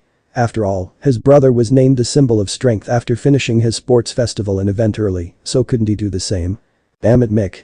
You had one stupid job and you ruined it. If Izuku doesn't finish first in all events, then he would have to work much harder for his place at the top and to earn the recognition befitting a symbol. Here we go again, folks. Midoriya has just reached the final obstacle, the minefield. Don't worry though, all these mines would do is spray you with paint when they explode. The green blur that was Izuku sped through the mines, without a care in the world, and the mines all exploded in a giant cloud of pink paint. Izuku won, obviously. Man, this kid's truly unstoppable. The winner of the first event, Izuku Midoriya. The little shit waved at the crowd. He wasn't even tired, though I suspect that Katsuki is more pisses at this than anyone, judging by the near mental breakdown he's having over there. Meanwhile, in the arena, Izuku was having the time of his life. He'd heard what President Mick had said and was determined to live up to their expectations. "This is how I'm going to do it, Nai-san, All Might. I'm going to win this festival and prove myself worthy of your faith and power." Izuku looked towards the podium where Midnight was explaining the rules. He knew that the sports festival always had 3 stages. A first stage to weed out most of the students, then a cooperative stage, and finally a 1v1 tournament to decide the victor. If there's one thing that Izuku learned from his brother, it was that life wasn't fair. As such, he made sure to have contingencies in place to deal with almost all situations. After all, he did spend the better part of a month before and after the USJ incident learning the water walking technique and studying Fuinjutsu. As Midnight explained the event, Izuku couldn't help but touch the area on his right arm that was now covered with a forearm guard. Under that thin piece of fabric lay his greatest discovery and weapon. A storage seal, or the closest approximation of the concept that Izuku could reasonably create. He couldn't wait to see his brother's face when he saw what he had created. Unbeknownst to him, a maniacal grin stretched across Izuku's face, making him look then much more like his slightly deranged brother. Up in the stands, Madara saw this as well and gave a small smirk of his own, all the while powering his Sharingan for the fight ahead of him. "Izuku's planning something, and it's going to be great," I said in a sing-song voice, all the while looking down at the arena with a demented grin on my face. "Should someone do something?" asked Snipe quietly in the back. "No, it's all right I think," replied All Might without much confidence. "You should pay more attention to your successor's team, All Might. You'll see something very interesting about to happen," said Nezu as he drank some tea. Where the hell he took that tea from, I have no idea, so I'll just roll with it. He was right though. Izuku's team was something else. Unlike everyone else from his class, his team was made up from a Gen Ed student, a support corps student and another from his class, the kid with the shadow, Tokoyami I think his name was. That's a most unusual lineup. I can see some reason as to what he would want the support course girl and Tokoyami, but the Gen Ed student? I shrugged. "I believe that he chose them because they are friends," said Nezu. I raised an eyebrow. "Friends? He didn't tell me he made friends." Tough to be fair, I haven't been home much since he started school, and all the time I did spend at home was mostly to sleep in a bed rather than my office couch. I said nothing as I continued to look down on the field. I saw the support girl give Izuku some unusual equipment that was imbued with chakra. Something's wrong," I said. This drew the attention of the pros. "What do you mean?" asked All Might worriedly. "The equipment the support girl is giving Izuku, is it allowed?" I asked. Our loader frowned. "It is, I checked it myself. Hatsume is one of the rising stars in the support department. That gun is supposed to fire net cartridges to incapacitate the other students. Nothing too dangerous." I continued to look down, only half paying attention to Power Loader's explanation. Though my Sharingan I could see the truth of the matter. I laughed. I couldn't stop myself. "Young Madara, is something wrong?" asked All Might with concern. "Oh, it's nothing, All Might. I'm just happy, that's all. Izuku's proven himself craftier than he looks," I said. "Oh? Do enlighten us," said Nezu. I turned towards the rat and smirked. He knew what was going on. Heck, he probably even approved of it. "Izuku's going to win, easily. That gun you see, they have been modifying it from the moment the team assembly timer first started. If I am not mistaken, that's now a chakra rifle," I said. "What? How could this happen? That weapon is dangerous, we can't allow that," exploded Power Loader as he got up, presumably to confiscate the weapon. "You will do nothing," I stated, allowing my chakra to leak out and exert my presence over the seating area. Our loader was stopped dead in his tracks. "Madara is right. You will do nothing. They have not gone against the rules set for them by us, and a lot of the quirks that our students use are just as dangerous, if not more. Besides, I'm sure that weapon isn't as powerful as the one Madara uses," said Nezu. I retracted my presence, and that allowed Power Loader to breathe again, though sweat could be seen coating his entire body. Nezu is correct. That rifle design is inefficient at best. All it'll do is numb the area of the body where it hits and create a small explosion if it strikes the ground due to its kinetic energy. "You have nothing to worry about," I said. The match started shortly afterwards. As expected, there was a big rush towards Izuku. What was not expected was the rifle in Izuku's hands to start barking out high-velocity emerald bolts of energy, forcing a majority of the teams to stay away. Some stray bolts even hit a couple of students and made one of the teams to break apart. In an unexpected turn of events, Izuku Midoriya keeps everyone away with a weapon created by Hatsume. Even so, it seems that there are some who are willing to brave the fire to get that headband. It was true. The teams led by Todoroki and Kitsuki were closing in. Kitsuki was relying on Kirishima's hardening to weather the storm, and Todoroki was using a mixture of his ice powers and Yaorazu's creation quirk. Even so, Izuku's team was holding their own. If what Nezu said about them being friends was right, then they could have planned this, or at the very least planned to use Hatsume's equipment. That equipment seemed specially designed to give a high degree of mobility to whomever wore it. That was evidenced by the fact that Izuku took a jetpack flight away from his team and into the air. With my Sharingan I could see the thin line of chakra that tied Izuku to a device on Hatsume's belt. It was ingenious and really, I shouldn't have underestimated the amount of chakra Izuku has. Right now, I'd say that he has the same quantity as I did when I was 12, so I suppose that's somewhere in the upper Chunin, but not quite Jonin. Still, he rationed what little chakra he had wonderfully. In a way his control over chakra is even better than mine, though that may be because he had help from One for All and the nature energy within. But the horse and rider separated, Izuku's team had a greater range of options than what the others even though possible. It didn't really matter if the horse changed configuration, now that Izuku was relatively safe in the air. It came as a surprise to both the audience and the competitors when Izuku's teammates began attacking and stealing headbands. Would you look at that, Class 1A's Izuku Midoriya is reigning as the undisputed ruler of the field. I'd say it's pretty clear folks, this kid is going places. I smirked. Oh, would you look at that, Kitsuki is throwing a temper tantrum. Though I have to say that the choice to blast himself in the air came just in the nick of time, otherwise his headband might have been snatched away by some B-class reject. You're not dissing my class, are you? Asked Vlad with narrowed eyes. No yes. He was still glaring at me, though I could feel Aizawa's condescending smirk from here.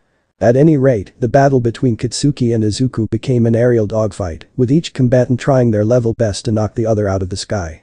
It came to a point where Izuku's gun was too damaged by the explosions it took to save its wielder, and Izuku had to toss it. Of course, he tossed the weapon at Kitsuki, who, like a moron, caught the weapon and squeezed one last shot that damaged Izuku's jetpack. The gun promptly exploded in his hands and sent Kitsuki crashing down to earth, that is if he wasn't snatched back by one of his teammates, who then proceeded to give Kitsuki the few headbands that they had collected. Of course, the hothead set off in hot pursuit of Izuku, only to have his path blocked by a wall of ice. He screamed, as was ordinary for Kitsuki when something doesn't go as planned. 2 minutes left. I looked at the leaderboard. Izuku's team was in first place, followed by Todoroki's, then Bakugo's and Tesatetsu. Todoroki had cornered Izuku with some ice and used Kaminari's electricity to try and take out their team, to no avail. Then something interesting happened, Todoroki's team was shot forward by Ida using some kind of overdrive technique and Izuku's headband got stolen. Although Ida's overdrive seemed to make him motionless, or at the very least paralyzed for a short time. Izuku used this to his advantage as he closed the gap and charged up for a punch. For a fraction of a second, Todoroki's left arm burst into flames, but once Izuku sped past they were quickly extinguished. The horn blared. That's the end folks. First place and the headband with 1,000,000 points goes to Team Midoriya. It seems that the king of this festival hasn't been dethroned yet. Second place, Team Todoroki. Third place, Team Bakugo and finally fourth place, Team Tesatetsu. The 16 champions of this round will be advanced to the next, the one-on-one tournament to decide the winner of this sports festival. For the rest we've prepared games that all are welcome to partake, even the ones that got to the next round. We'll be taking a break for now, but until then these are the matches. I looked at the screen and the matches went like this. Midoriya vs Denki Kaminari. Todoroki vs Shirohanta. Ishido vs Ibara Shiozaki. Shinso vs Yusetsu Uwais. Hananuki vs Fumikage Tokoyami. Mei vs Ida Tenya. Kirishima vs Tesatetsu. Itsuki vs Momoye Orizu. I left the stand shortly after that announcement and went to find Izuku. On my way down, I met two unexpected people. All Might and Endeavor I greeted calmly. The two top heroes turned towards me. Rikidu, I didn't expect to see you here, rumbled Endeavor. Oh? You think I wouldn't come and see my little brother's first sports festival? I shot back. Endeavor was visibly grinding his teeth at my reply. Now, let's not be hasty. This is a chance for all the young students of UA to shine, said All Might attempting to defuse the situation. That's quite correct, All Might, I said as I began walking towards the stairs. As I passed by Endeavor, I said in a low tone that ensured only he could hear, be careful that you don't snap the leash. I continued down the stairs towards the cantina. I didn't look back to see what Endeavor's expression would be like, I already know his thoughts. Endeavor is not foolish enough to think that the Hero Commission doesn't know about his abusive behavior towards his family, and what saved his ass so far was his usefulness as a hero. Furthermore, the commission helped cover up the death of Toya Todoroki and his wife's mental breakdown. For these two crimes alone, Endeavor could lose his license and custody over Shoto, as well as a good portion of his wealth and all of his prestige. My words were a warning and a threat. Should he take a single step out of bounds, I can and will destroy him and he know it. After some time, I found Izuku on a bench under a tree not too far from where the entrance to the student waiting rooms were. "Izuku?" I called out with a smile. He looked up at me, seemingly startled by my presence. What could have caused this? Due to Izuku's sage abilities, his sensory abilities are far beyond what mine could ever be. "Oh, Nai-san, hi. Did you see me?" asked Izuku excitedly. I chuckled and ruffled his hair. "Of course I did, symbol of hope," I said with a slight grin. Izuku blushed and beamed up at me. "So, mind telling me why you're moping under this tree? Not that I disapprove or anything, it's quite the spot you found," I asked. Instantly, Izuku lost his smile and his previous sullen mood returned. He was silent for a few moments. I didn't speak and just sat down next to him. If one was to see us, they would be surprised by the similarities between us, despite the fact that I was wearing battle armor and Izuku a simple sport getup. "Nai-san. What would you do if you see someone suffering and don't know how to help them?" asked Izuku. "Ah, I see, the Todoroki problem has reared its head. Well, I would go and seek advice, kind of like you just did. But I think I know who you're talking about," I said. Izuku's head snapped towards me and his eyes went wide. I could almost see his inner thoughts and turmoil. But began Izuku. "Tell me, what do you think of this festival?" I asked abruptly. He blinked. It's important for our careers," said Izuku, but his tone betrayed his uncertainty. "From one point of view, that's true. My journey as the symbol of strength began here and yours will too. When people ask where did the symbol of hope begin, most will point out this day as the origin of your legend. However, there's another facet to this great sham as I like to call it," I said in a humorous tone as I tuned my hard eyes onto Izuku and looked straight into his, dark green boring into light green. "It's here, at this sport festival where careers are bought and sold. Made and unmade, all the while the masses look on in awe, and from this awe the media companies and the Hero Commission forge the image of the pure, just and exceptional heroes that has been shoved down your and every other child's throat since they could understand what a hero was." Izuku was silent, struggling to come to grips with what I've said. "Now tell me this, Izuku. What would happen if suddenly the world lost all might? Endeavor would step up as the #1 hero, at least until I take his place. Sure, there will be some turmoil and villains would spike in activity, but it would be a rather smooth transition of power. The image of the unbeatable heroes isn't really broken. The world would eventually forget about All Might and move on. Now think what will happen if Endeavor's acts of abuse against his family were to come out. The world will lose its trust in heroes," said Izuku. I nodded gravely. "But it's not right. Can't the Hero Commission do anything?" asked Izuku in a fit of sudden anger. I raised an eyebrow. "The Hero Commission helped cover Endeavor's tracks," I explained. Izuku recoiled as if struck. "What?" I sighed. "They provided the contacts that ensure Endeavor was able to make Rei's family give her up to him. They provided the doctors that checked on and delivered all 4 children of the Todoroki family, of which Shoto is the youngest. They provided the specialist expertise to Endeavor so that he could mold Shoto into the next All Might, and finally they covered up the death of Endeavor's fistborn son, Toya Todoroki." Izuku looked sick. How could they have done that? Aren't they supposed to be the good guys?" I snorted. "They're bureaucrats. All they care about is to maintain the status quo. The only reason why I don't have their leash on my neck is because they know that nothing could stop me if I turned to villainy. Not only that, but I also have extensive connections with many large corporations that make huge profits from the technology I sell them. If I wanted to, I could make support gear that much more expensive nationwide, and it doesn't stop there. Japan's overpopulated with heroes, and most of them aren't of the best quality. Fact of the matter is that most heroes aspirants with so-called villainous quirks that could be truly useful in the field, much like your friend from the general course, often find better offers abroad. Now imagine the hit to Japan's reputation if I suddenly leave for America or England. All it will take is a couple of interviews, and suddenly all the heroes in Japan will have their reputation smeared, and then they can do one of two things. They either remain on the sinking ship or they leave in disgust, bringing even more shame down on Japan. Do you see now just how much power words have? How easily I could ruin an entire county by just a few words?" Izuku was silent. I couldn't blame him. All his life, heroes have been larger-than-life figures. The mere idea that something could send this house of cards come crashing down was horrifying. Why didn't they stop Endeavor before he did this?" asked Izuku. By the time Endeavor decided to put this plan into motion, he was already the #2 pro hero, second only to All Might and one of the world's most powerful heroes. How difficult would you think it would have been for him to do all he has done without the Commission's aid? I'll tell you, not very. All the Commission has done is help streamline the process and ensure that this doesn't turn into a scandal of epic proportions. Furthermore, what could they have done? Sick All Might on him? The convict Endeavor, one would need solid proof of his deeds, and by that time, Endeavor had amassed enough money and influence that the government wouldn't dare go against one of their hardest working and most successful heroes, I said. So, it all boils down to politics in the end, doesn't it? Asked Izuku in a depressed tone. This is how it's always been and how it always will be. All that anyone can do is try and fix what they can and entrust the rest to the next generation, I said. We sat like this for a few moments until Izuku got up. I have to go and think. Thanks, Nai-san, said Izuku. One more thing, I said, causing Izuku to look back. You have to win this, no matter what. The world's had its eyes on you, you who embody the best in us and the hope for a better tomorrow. You can't let that flame die out, not for me and not for anyone. Do you understand, Izuku? Yeah, I do, said Izuku as he walked away. I watched him go. Honestly, it looked like he was carrying the entire world on his shoulders. I didn't want to do this, but it's better than to let Izuku go out unprepared. Only time will tell if I made the right choice. But the first two stages of the sports festival over, now came a small reprieve for the students and the public. This was, of course, filled with meaningless games and activities, just so they could justify the existence of the other courses' participation in this event. After all, not many business or support students are actually interested in the chance to join the hero course, and only a few have ever made it from general studies into the hero course. The only one in recent history being Aizawa. The activities were boring for the most part, and I left my seat to go and mingle with the other pro-heroes. Such an act was extremely important.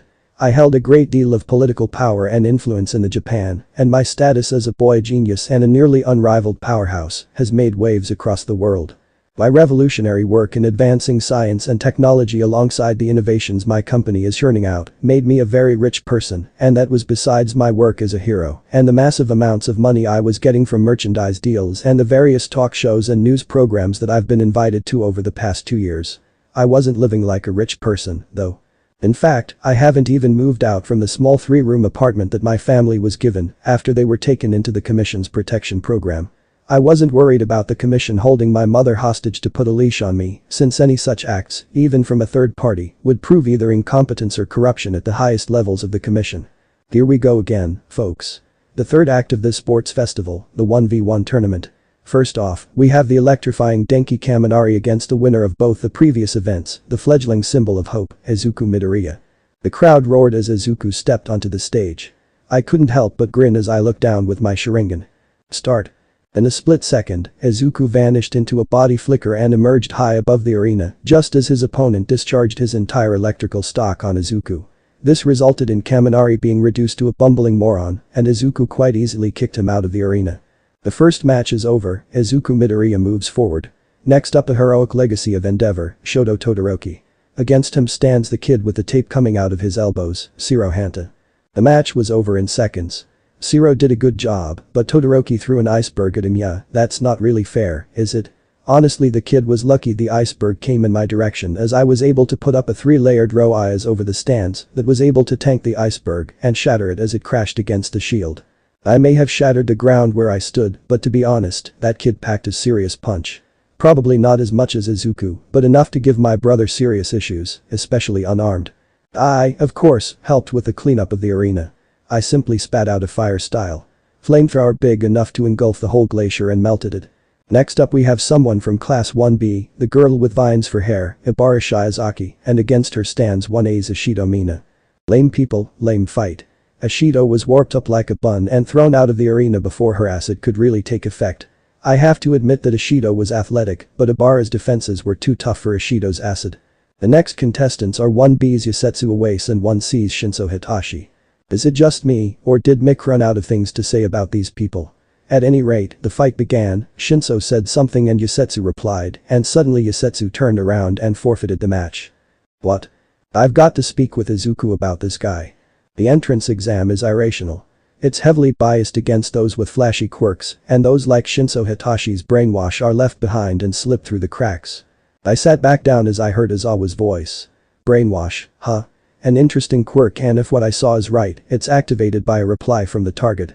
Its effects are quite similar to my Sharingan's hypnotic abilities, and who knows, maybe with enough practice it may even rival the power of a Manjikyu Sharingan's Kodomatsukami. That is a terrifying thought, and it makes my heart beat with excitement. I'll be sure to give this guy an internship, though that still depends on how he does in the next few rounds. Now, let's grade our next contestants. Class 1A's Fumikage Tokoyami and 1B Hananuki Juzo. The battle was somewhat long-lasting, but in the end it was just a bore. Tokoyami used Dark Shadow to keep himself from sinking, and he threw out his opponent from the arena. And now we have Hatsume from the support department against 1A's Tenya Ida. This fight was a disaster. A cringe-worthy disaster. For Ida at least. Well, that will teach him not to be too trusting in the future. The next fight was between two hardening quirk users in Kirishima and Tesatetsu. They beat each other senseless and knocked one another unconscious. It looked nice, but to my trained eyes I could see that this was no better than a bar brawl. In the end I dismissed them. Next up was a fight that I was interested in, Katsuki versus the Aorazu heiress. The match started well enough, with Katsuki throwing out explosions like confetti. I could see that he was weary of Yaorazu. That girl most certainly had the knowledge necessary to create a neutralizing agent against Katsuki's nitroglycerin sweat. Even so, I could see Yaorazu losing. She was unable to keep up with the pace Katsuki had set, and that was her first mistake. She allowed Katsuki to gain control of the battle and thusly sealed her fate. 5 minutes later, Katsuki came out the winner and was moving forward.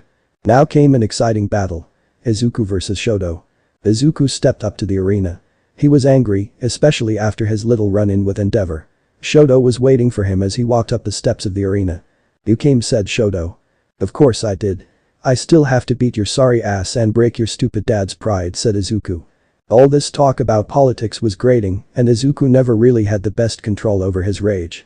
Oh sure, he had thick skin, that was a prerequisite for any quirkless hoping to survive past his 10th birthday with their mental health intact, and he had a long fuse, otherwise Katsuki would have been long dead by now, but he tended to explode quite violently when he was at his limit. Again, normally that wasn't that much of a problem. A good spar with Madara usually took care of all the pent-up emotion he had accumulated during the day, and if needed Izuku could last quite a while without releasing his frustrations. Unfortunately, his brother spent the past 2 weeks at Might Tower trying to dig up more info on his inherited archnemesis, All for One, and his pets. This wouldn't have been such an issue if not for what he learned about the Todoroki family situation and the conspiracy to hide it all. Izuku had always considered himself a peaceful person. He never struck back, never tried to get anyone into trouble. He'd been a model student all his life, but he couldn't help but feel a burning desire to rip out Endeavor's intestines and strangle the man with them. The same went for the higher-ups of the Hero Commission. Was this society all a lie? Was everything the people saw just a well-crafted lie to keep them in line?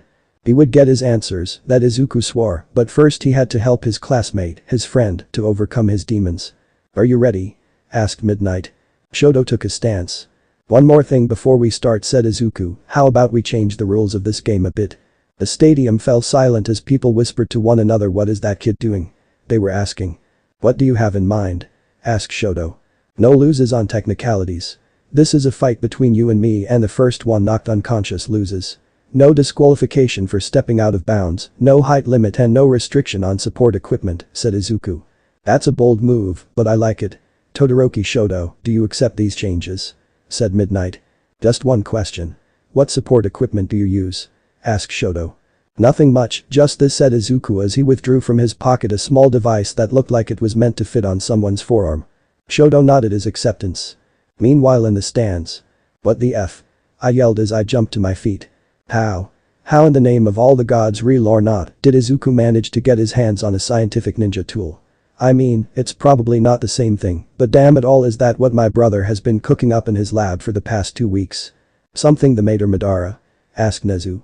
"Yes, is something wrong, young Madara? I mean, I understand that this isn't really traditional," but began All Might. "It's not that I cut him off that device that Izuku asked to be able to use, I know of it. I just didn't think that Izuku would have made his own version." "Why is that, Madara? Do you not approve?" asked Nezu. "Oh, don't get me wrong, I approve of him thinking outside the box, it's just that this feels a bit too much like cheating," I said. "In what way?" asked All Might.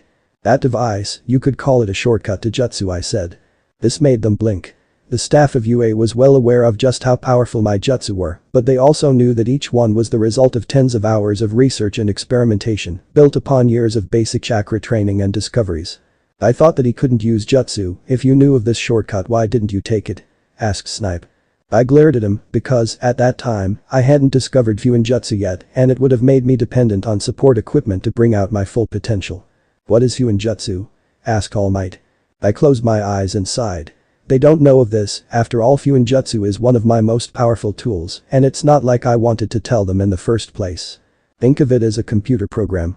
A set of instructions that make the computer behave a certain way. It's the same deal with Fuinjutsu.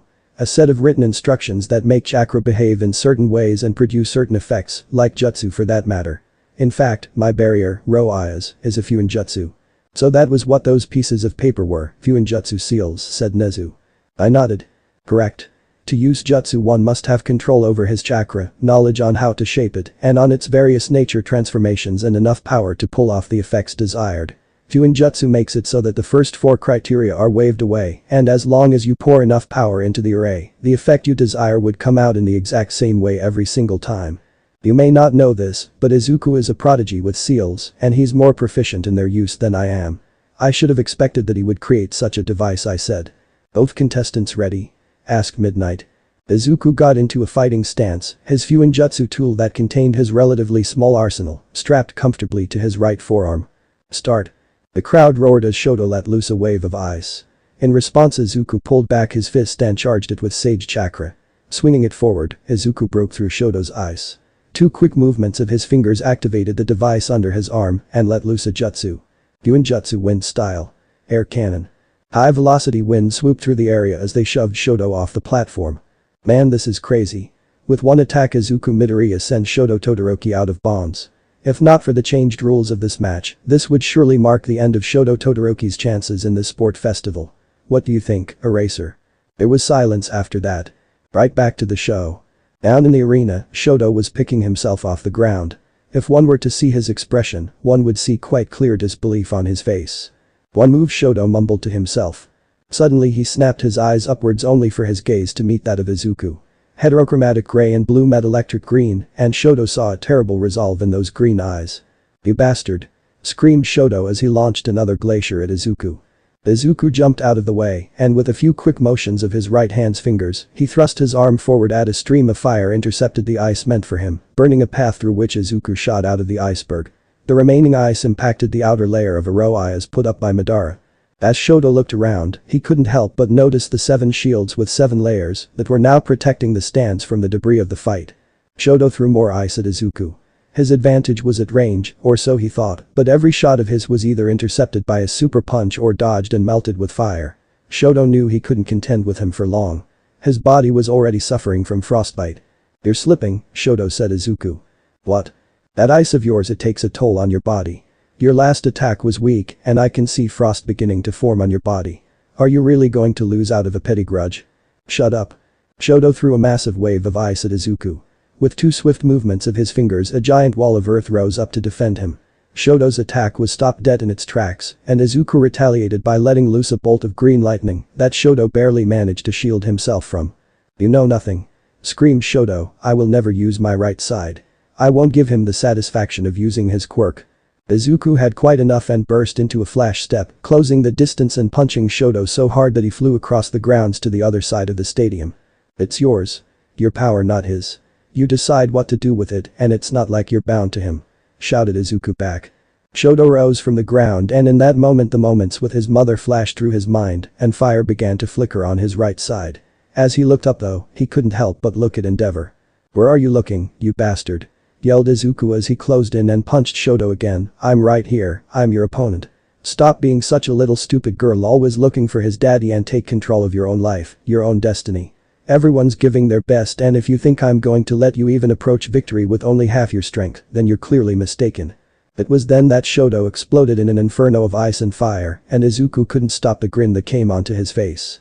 You're insane, you know that. Trying to help your enemy when you could have simply shoved me aside, what kind of maniac does that? Izuku laughed. I'm going to be a hero. How could I not help someone in need? Now enough talk. Come at me with everything you've got. Yelled Izuku. Okay, you asked for it. Shoto's flame and ice began to grow as Izuku activated full cowl, his body becoming engulfed in green sparks of lightning as Sage Chakra flooded every cell in his body. With a flick of his wrist, a small pellet-like scroll shot into his palm. The 2 boys rushed to meet one another at the center of the arena as they launched their attacks at one another. Shoto threw flame and ice as Izuku responded by activating his final move. Drawing the full 100% power from One for All, Izuku shunted this power through his reinforced coils, down his arm and into his fist where it activated the seal within the pellet. At the last moment Izuku opened his fist and prepared himself for the recoil. From his palm shot out a white beam of energy that struck Shoto's attack head-on and not only stopped it, but it also punched through, reaching Shoto and exploding with enough force to knock him unconscious and embed him into the stadium's wall. The crowd was silent as the smoke and dust cleared out, but when they did they saw Izuku standing, his uniform top ripped to shreds and breathing hard, but there was not a scratch on him. "Winner! Izuku Midoriya!" yelled Midnight. This seemed to rouse the crowds as they began to cheer. Those cheers only intensified as Izuku raised a fist in the air as a sign of victory. "I have to say, little brother, you impressed me," I said, unable to keep the smirk from my face. We were currently in Recovery Girl's office where I was running a check on Izuku's arm. It was quite easy to notice what he did with One for All, especially with my Sharingan. "Really?" asked Izuku. "Yes, really," I said with a smile. "You found a way to use Jutsu, and more than that, you found a workaround to use 100% of your power without damaging your body." Izuku ducked his head and blushed. It astounds me how he can switch from a confident insult-spouting teenager to this shy kid before me. I reached out to ruffle his hair but stopped. Izuku noticed this. "Nai-san?" he asked. "I shouldn't be doing that, not anymore." "Why?" "You've grown, Izuku." Izuku looked at me with wide eyes. I never truly realized this, but Izuku truly has grown. I can't keep treating him like the kid he used to be. I felt arms around me and as I returned to reality I saw Izuku hugging me and crying softly. I hugged him back. "Such a needy kid." "I'm proud of you, Izuku, Toshinori too. We're both proud of you. Now dry your tears and let me give you a checkup, okay?" Izuku let go of me and sniffed a bit. "Yeah, okay, thanks Nai-san." I checked his arm with my now semi-perfected diagnostic jutsu and frowned. "What is it?" asked Izuku. "Well, you weren't injured, but the coils in your hand are stressed. You probably won't feel it today, but don't exert yourself too much. Chakra coils are not something that Recovery Girl can fix. I expect that your arm will be quite sore after this," I said. Izuku nodded. It was nothing truly bad per se, but he should really only use this move as a last resort. I returned to my seat to watch the rest of the matches. The next match between Shinso and Ibara. Like Izuku's match, Shinso requested that he be allowed to use support items, and the girl agreed. Such a stupid thing to do. Once he got his utility belt, Shinso threw a flashbang and a smoke grenade. Ibara made a vine dome to protect herself, but that got cut to shreds by a sword wielded by Shinso. Honestly, from the style of combat he was using, I could see that he was a novice at fighting. He couldn't have more than 2 months of experience using that blade under his belt. Just enough to wield it correctly and not kill himself or anyone else with it. Ibara screamed and was caught by Shinso's quirk. She was quickly made to forfeit after that. With my advanced hearing I could hear the other pro heroes mutter about wasted talent and I couldn't help but smirk. Come next semester Shinso will be in 1A, no doubt about it. Next up was Ida and Tokoyami. Ida tried but lost since all Dark Shadow had to do was keep Tokoyami in the field until Ida's Recipro burst wore off and then literally throw the immobile boy out of the arena. Kitsuki vs Kirishima came next and Kitsuki won. It was a hard-fought battle for both of them and it left Kitsuki tired and his hands were shaking. Clear signs of quirk fatigue. Round 3 kicked off with Izuku vs Shinso. A much expected fight, even if everyone knew what the end result will be. It did surprise, however, how they reached said result. There were no quirks or chakra used. Shinso with a blade and Izuku bare-handed fought Quirkless in an impressive display of martial prowess. In the end Shinso yielded after Izuku caught his blade and broke it. The crowd was a bit displeased, but I wasn't and likely most top heroes were not. Shinso will be a fine underground hero and I've made up my mind about recruiting him. Even as he was defeated, the general course cheered for their champion. Next up was the fight between Kitsuki and Tokoyami. Kitsuki won after he figured out Dark Shadow's weakness to light. And now, the fight you've all been waiting for, the fated battle between two childhood friends who took the number 1 and 2 spots at the entrance exam and have so far dominated the competition. One shall rise and one shall fall. Ladies and gentlemen, I give you Izuku Midoriya vs Kitsuki Bakugo. Let the final match begin. Kitsuki and Izuku both stood at opposite ends of the field. You could feel the tension between them. "Are the contestants ready?" asked Midnight. The two remained silent for a moment after which Kitsuki spoke. "What's with the silence, you bastard? Aren't you going to give me the same fight as half and half?" "Why should I?" replied Izuku. "Are you looking down on me?" yelled Kitsuki. Izuku scoffed hardly. "You're not even worth looking down on." Kitsuki's eyes widened for a moment before they narrowed viciously. Small explosions began popping from palms as anger filled his entire being. "Ready? Start," yelled Midnight. In a grand explosion, Kitsuki flew at Izuku, who responded by powering up with Sage Chakra and intercepting him in mid-flight. Izuku was far faster than what a normal person could see or react. Before Kitsuki could even comprehend what had happened, Izuku's fist was buried in his stomach, making him vomit what little fluid there was in his stomach and simultaneously halting his advance and emptying the air from Kitsuki's lungs. It all led to an unceremonious fall to the ground for Kitsuki, all the while Izuku was casually standing by his side, fist in a slightly outstretched position. The crowd fell silent at what happened as Kitsuki struggled to stand. "Is this it?" asked Izuku. Looking up, Kitsuki found the sight that had haunted his dreams since he could remember. Izuku was looking down at him with pitying eyes. "Stop it. Don't look at me like that, you stupid. Then how would you like me to look at you? Have you seen yourself lately? Ever so desperate to prove your superiority over others that you take to bullying those beneath you? It sickens me to think that I once called you my friend," said Izuku as he delivered a kick to Kitsuki just as he was getting up. Kitsuki was sent flying, but he managed to keep himself from going out of bounds. One could see the pure rage beginning to form on Kitsuki's face. "This isn't happening, this isn't how it's supposed to go down. I'm the next number one, I'm the one meant for the top, so how can a small fry like him have this much power? He's cheating, he has to be. What are you thinking about, you moron? Still trying to justify your existence?" asked Izuku with a smirk. "This isn't like me," Izuku thought, "but it feels so good to rub it in like this." As he was thinking this, Izuku also thought back to all the times his brother had helped him when he was still a depressed wreck. He couldn't help but think that without Madara, Kitsuki would have been his image of victory. Without Madara, Izuku wouldn't be even half the hero and warrior he is now. "I'm truly blessed. Now all I have to do is rip out this rotten shard of my past." "Damn it, you bastard small fry," yelled Kitsuki as he launched himself back at Izuku. As he approached, he became a literal whirlwind of explosion and destruction in the vain hope that it would work as an attack and also prevent Izuku from getting a hit on him. "What are you doing, idiot?" said a voice from his side. In an instant, Kitsuki found himself on the ground with his arm twisted behind his back in a painful position and Izuku sitting on top of him. "Is that really your plan? Throw enough explosions out there and hope to beat me? Honestly, I don't even know why I'm humoring you. You haven't had a day of formal training in your life. Any fight that you can put up is whole dependent on your quirk. Surrender and I won't embarrass you any further," said Izuku. Kitsuki could not believe what he was hearing. Him, surrendering? Impossible. He will fight to his last breath if he had to. Kitsuki strained against the bonds to get his palm facing upwards. Just as he began, he was lifted up by his shirt and thrown out of the arena. The horn sounded. "We have a winner. Izuku Midoriya is the winner for the first year's sport festival." The crowd cheered as Izuku rose his head and waved at them. Back on the ground, Kitsuki could only watch as the one whom he had mocked for years and who was supposed to be a simple pebble in his road suddenly transformed into an insurmountable mountain whose summit he could not even see. The sport festival ended somewhat anticlimactically. Oh, the fight was great, but it was evident that Izuku was toying with his opponent from the moment the match began.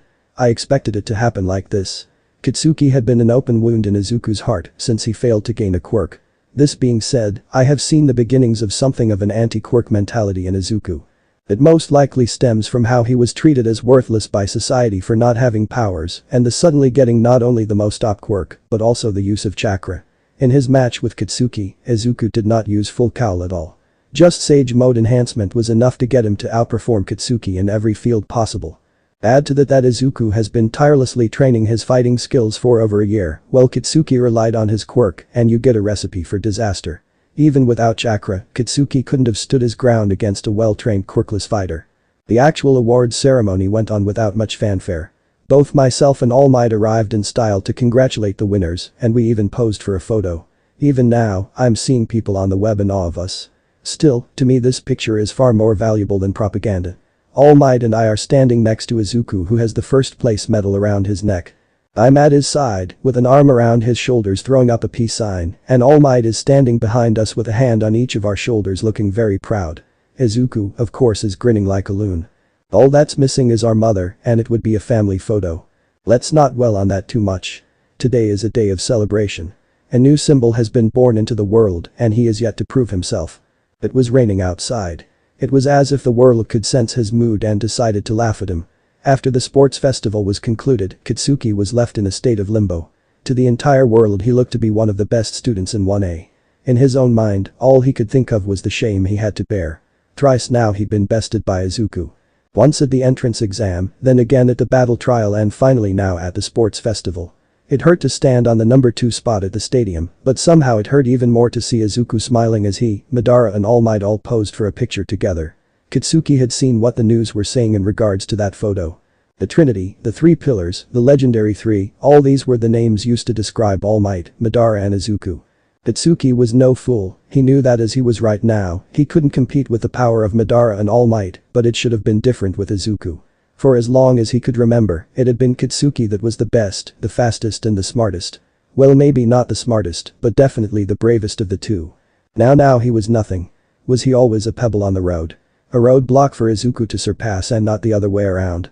Kitsuki was lost, that much was obvious to him. Once he got home, he couldn't bring himself to care anymore.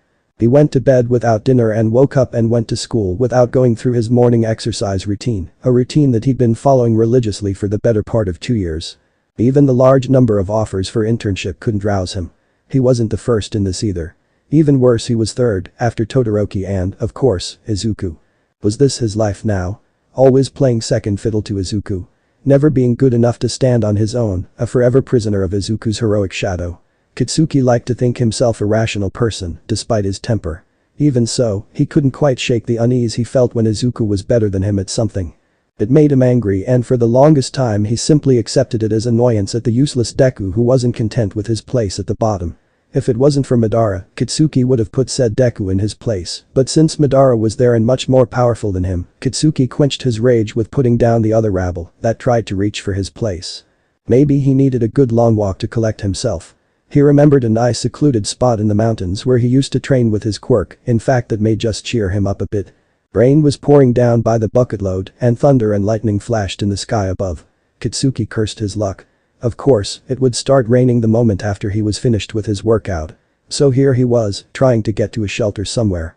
Only problem was that he had lost track of time and it had gotten dark outside and the downpour wasn't helping matters at all, in fact it was making it even worse. The ground was either a muddy bog or slippery rock. Damn this stupid rain, muttered Kitsuki under his breath, who the F though it would be a good idea to go and train in the mountains, oh yeah, me, F me. Worst of all was that he was lost and his phone was smashed to bits. He fell some time ago and because the rain interfered with his quirk's functionality, he fell on his side and smashed against a rock. He was lucky that his phone took the brunt of the damage. Otherwise he'd be trying to get to safety with a busted hip. Even so, the weather wasn't doing him any favors and a lightning bolt struck a tree next to him, causing it to come crashing down on Kitsuki. He managed to dodge, but failed to get a good grip on the ground and fell in a ravine. Kitsuki tried to save himself with his quirk, but the dirt and water had diluted his sweat to the point that he couldn't even get a spark from his hands. He fell on the dirt below and pain shot up from his leg. Kitsuki didn't manage to bite back a scream. Looking down he could see his foot had been twisted at an odd angle. He didn't break his bones, but he did break his ankle. At any rate, he was now more or less immobile. Every attempt to move was painful, but Kitsuki knew that he couldn't let it end like this. Even as his strength left him and the beginnings of hypothermia began to set in, Kitsuki used what little strength he had left to drag himself to safety, somewhere out of the rain. As he fell unconscious, all he could see was a small speck of light in the distance. Useless runt. You're so cool, I hope to be just like you when I grow up. I'm sure that you'll be a great hero with a quirk like yours. Didn't you hear the news? They say he's quirkless. What's a quirkless? Is it some kind of disease? Now boys, you take care of Izuku, after all quirkless people aren't as resilient as normal children. You useless Deku. Don't go near my brother ever again or I'll make you regret the day you were born. I'm sorry, you just looked like you needed help. Are you alright, Kakin? That fall looked pretty nasty. I don't need your help, useless Deku. I, All Might welcome you, Kitsuki Bakugo to you hi. You'll be happy to know that you scored second. Damn Deku, how dare you try and usurp my place. I'm the number 1, you hear. More like number 1 loser, after all, that's what you said the number 2 spot was, isn't that right, Kakin? Hero team wins. Bro eyes. Have you seen yourself lately? Ever so desperate to prove your superiority over others that you take to bullying those beneath you. It sickens me to think that I once called you my friend. Darkness. That was all that was in this place. Am I dead? Kitsuki asked himself. He failed. He lost. What reason was there for him to live any longer? Friends. The only one he'd ever considered his friend just made his feelings quite clear on that matter. Family. Sure, he had his dad and that hag of mother. They'd mourn and others would pay lip service at his funeral, but all in all he'd be forgotten come winter. Just another body in the ground. I see your way, came a voice. Kitsuki opened his eyes and looked around. He was in a wooden house with a stove burning wood in a corner of the room he was in. That was odd. Usually even the most remote of places had gas or electric stoves. He heard a chuckle beside him and instantly snapped his head in the direction of the sound. What greeted him was no villain or woodsman or anyone he could reasonably think of. By his bedside was an old man with flowing white hair and a tired old wrinkly face. He was dressed in a dark orange yukata and had the brightest blue eyes he'd ever seen this side of All Might. "Who are you, where the hell am I?" asked Kitsuki, trying to stand. He was pushed back down by the old man. "You must rest. You are safe in my monastery. I am the last of the monks that used to live in this place." Monastery? Kitsuki never knew that there was a monastery around here. The old man chuckled again and thusly broke Kitsuki from his thoughts. "Who the hell are you? I've never heard of a monastery around here," yelled out Kitsuki, returning to his default mood when faced with the unknown. "No, I suppose you haven't. After all, not many of your generation want anything to do with history," said the old man. "What?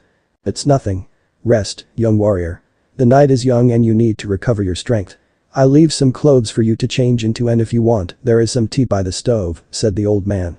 Kitsuki watched silently as the old man got to his feet and walked to the door with the aid of his cane. Normally he wouldn't have given him a second thought, but seeing the way he walked and carried himself, Kitsuki couldn't help but think of Madara and Izuku.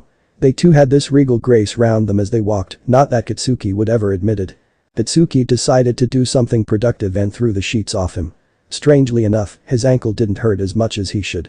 Looking down, he saw that someone had taken off his sweatshirt, trousers and socks, leaving him only in his boxers. His left foot, the one he'd injured, was bandaged and set properly, and he could feel a whiff of a mixture that was probably used to treat the swelling. All in all, it was quite professionally done. Looking around, he found his clothes hanging by the stove, and by his bedside there was a loose shirt and pants, the nightwear the old man left him. Looking around and seeing no one, Kitsuki removed his slightly wet boxers and got himself dressed. He then set them up to dry alongside the rest of his clothes and went back to sleep to the sound of rain falling on the building's roof. Kitsuki awoke the next morning. From what he could hear, it was still raining. Looking around, he could see that the fire in the stove had burned out during the night. Next to the door, there was a set of clothes. Seeing as his workout clothes weren't the best of choice for the weather outside, Kitsuki swallowed his pride and got dressed in the clothes the old man left for him. He couldn't help but think about that man and the supposed monastery he was in. Kitsuki opened the door and he was surprised to see that it led to a walkway that surrounded an inner courtyard. "You're awake, I see." Kitsuki spun around. There, a few feet away from his door sat the old man. He appeared to be reading some book or another. "Of course I am. Not that I'm not thankful or anything, but do you have something to eat? I could really use some food." It galled Kitsuki that he had to beg for food in this manner, but he wasn't stupid enough to starve himself for the sake of pride. The old man raised an eyebrow at the question, seemingly surprised. He reached beside him and took a bowl of something that he handed to Kitsuki. Without question, Kitsuki dug in. After he finished, he set the bowl down and took a seat next to the old man. "Okay, now spill. Who are you? What is this place? And no dodging unless you have a phone handy so that I can get out of here," said Kitsuki. "If you wish to leave, then you are most welcome to do so. I'm not holding you here against your will, far from it. It's curious though, how you managed to drag yourself to the gates of the monastery before falling unconscious. You've still not answered my questions." The old man laughed. "You may call me the custodian." Kitsuki raised an eyebrow at the name. "You doubt my word? I doubt your sanity. Being up in these mountains must have messed with your mind, but fine, don't tell me. Now what is this place?" The old man seemed to lose his mirth for a bit as he said with sorrow. "This is where the past comes to die." Kitsuki cocked his head to the side. What kind of an answer was that? Before he could demand an explanation, the old man got to his feet and began walking. Without being asked to, Kitsuki followed. The old man led him down several hallways. Lining the hallways, Kitsuki could see weapons from ancient time. Swords, axes, spears and more were hanging off the wall. "What is this?" Kitsuki involuntarily asked. The old man turned around to see this young charge looking in wonder at a katana. The old man had seen that look before, and seeing it on this young boy now, it lit a spark in him that he was sure had long been snuffed out. That blade was meant for the hand of a warrior, not that of a child," said the old man. Kitsuki recoiled his hand and glared at the old man, but followed nonetheless. He was led down several stairs before finally arriving at a pair of giant doors. The old man twisted a pattern on the knobs on the doors, and with a clang they creaked open. As he walked inside, Kitsuki couldn't help but wonder at what he was seeing. Entire rows of books as tall as the room and seemingly never ending. Each book was in its own case that looked to be airtight. Kitsuki turned to the man, but before he could speak, he was cut off by the custodian. This is one of the great libraries entrusted to the different orders of wise men across the world. When the quirks became mainstream and heroes rose up to guard the people, there were those that saw the stories and legends about ancient heroes to be damaging to the minds of young people. They did everything in their power to stamp out these works of literature to ensure that the population remained pacified. This is one of the only repositories left in the world that contains that ancient knowledge. Kitsuki was speechless for a moment as he tried to come up with the right things to say. Why me? Why show this to me? Because you are no hero. Kitsuki felt that something was constricting his heart. He couldn't help but fist his borrowed clothes as he looked in anger at the old man. I'm a hero student at UA, you stupid old man. I will be the #1 hero, you hear me? Yelled Kitsuki. The old man looked on him passively. If this is true, then why did you have a look of anguish on your face as you said that? Kitsuki recoiled and looked at the old man with wide eyes. The old man closed his eyes and hummed. When I look at you I see something that I haven't seen in 100 years. A true warrior shackled by the chains of conduct that society has thrust upon you. I doubt that if given the choice you would really become a hero. That's not true. I wanted to be a hero. I wanted to beat All Might and be #1. I've trained every single day of my life. Foolishly cut in the old man abruptly, I've seen you do battle at the festival. You fought only with your quirk, relying on it for every attack. To rely solely on a single tool is unbecoming of one such as yourself. And what the hell do you know about me? Snapped Kitsuki. The old man was silent for a bit as he approached Kitsuki. You are in turmoil, that much is clear. You have great potential, but your imbalance is your undoing. Let me help you, Kitsuki Bakugo. Are you alright, Kaken? Damn it, old man, I don't need your help, I don't need anyone's help. The old man was silent as he bowed his head. When one is at their lowest point, he is open to the greatest change. Should you ever need it, I will be here. Come find me. As if by magic, the rain had cleared during the time they were in the underground library. Without saying a single word, Kitsuki got dressed in his now dry clothes and took off. The old man was there, watching silently. Kitsuki glared. He'd show him. He'd show the world he was a hero, and nothing will ever change that fact. With renewed resolve, Kitsuki followed the winding path from the monastery down to the village at the base of the mountain. Even so, he couldn't forget what the old man had said to him. You're no hero. The internship system of UA is a curious thing.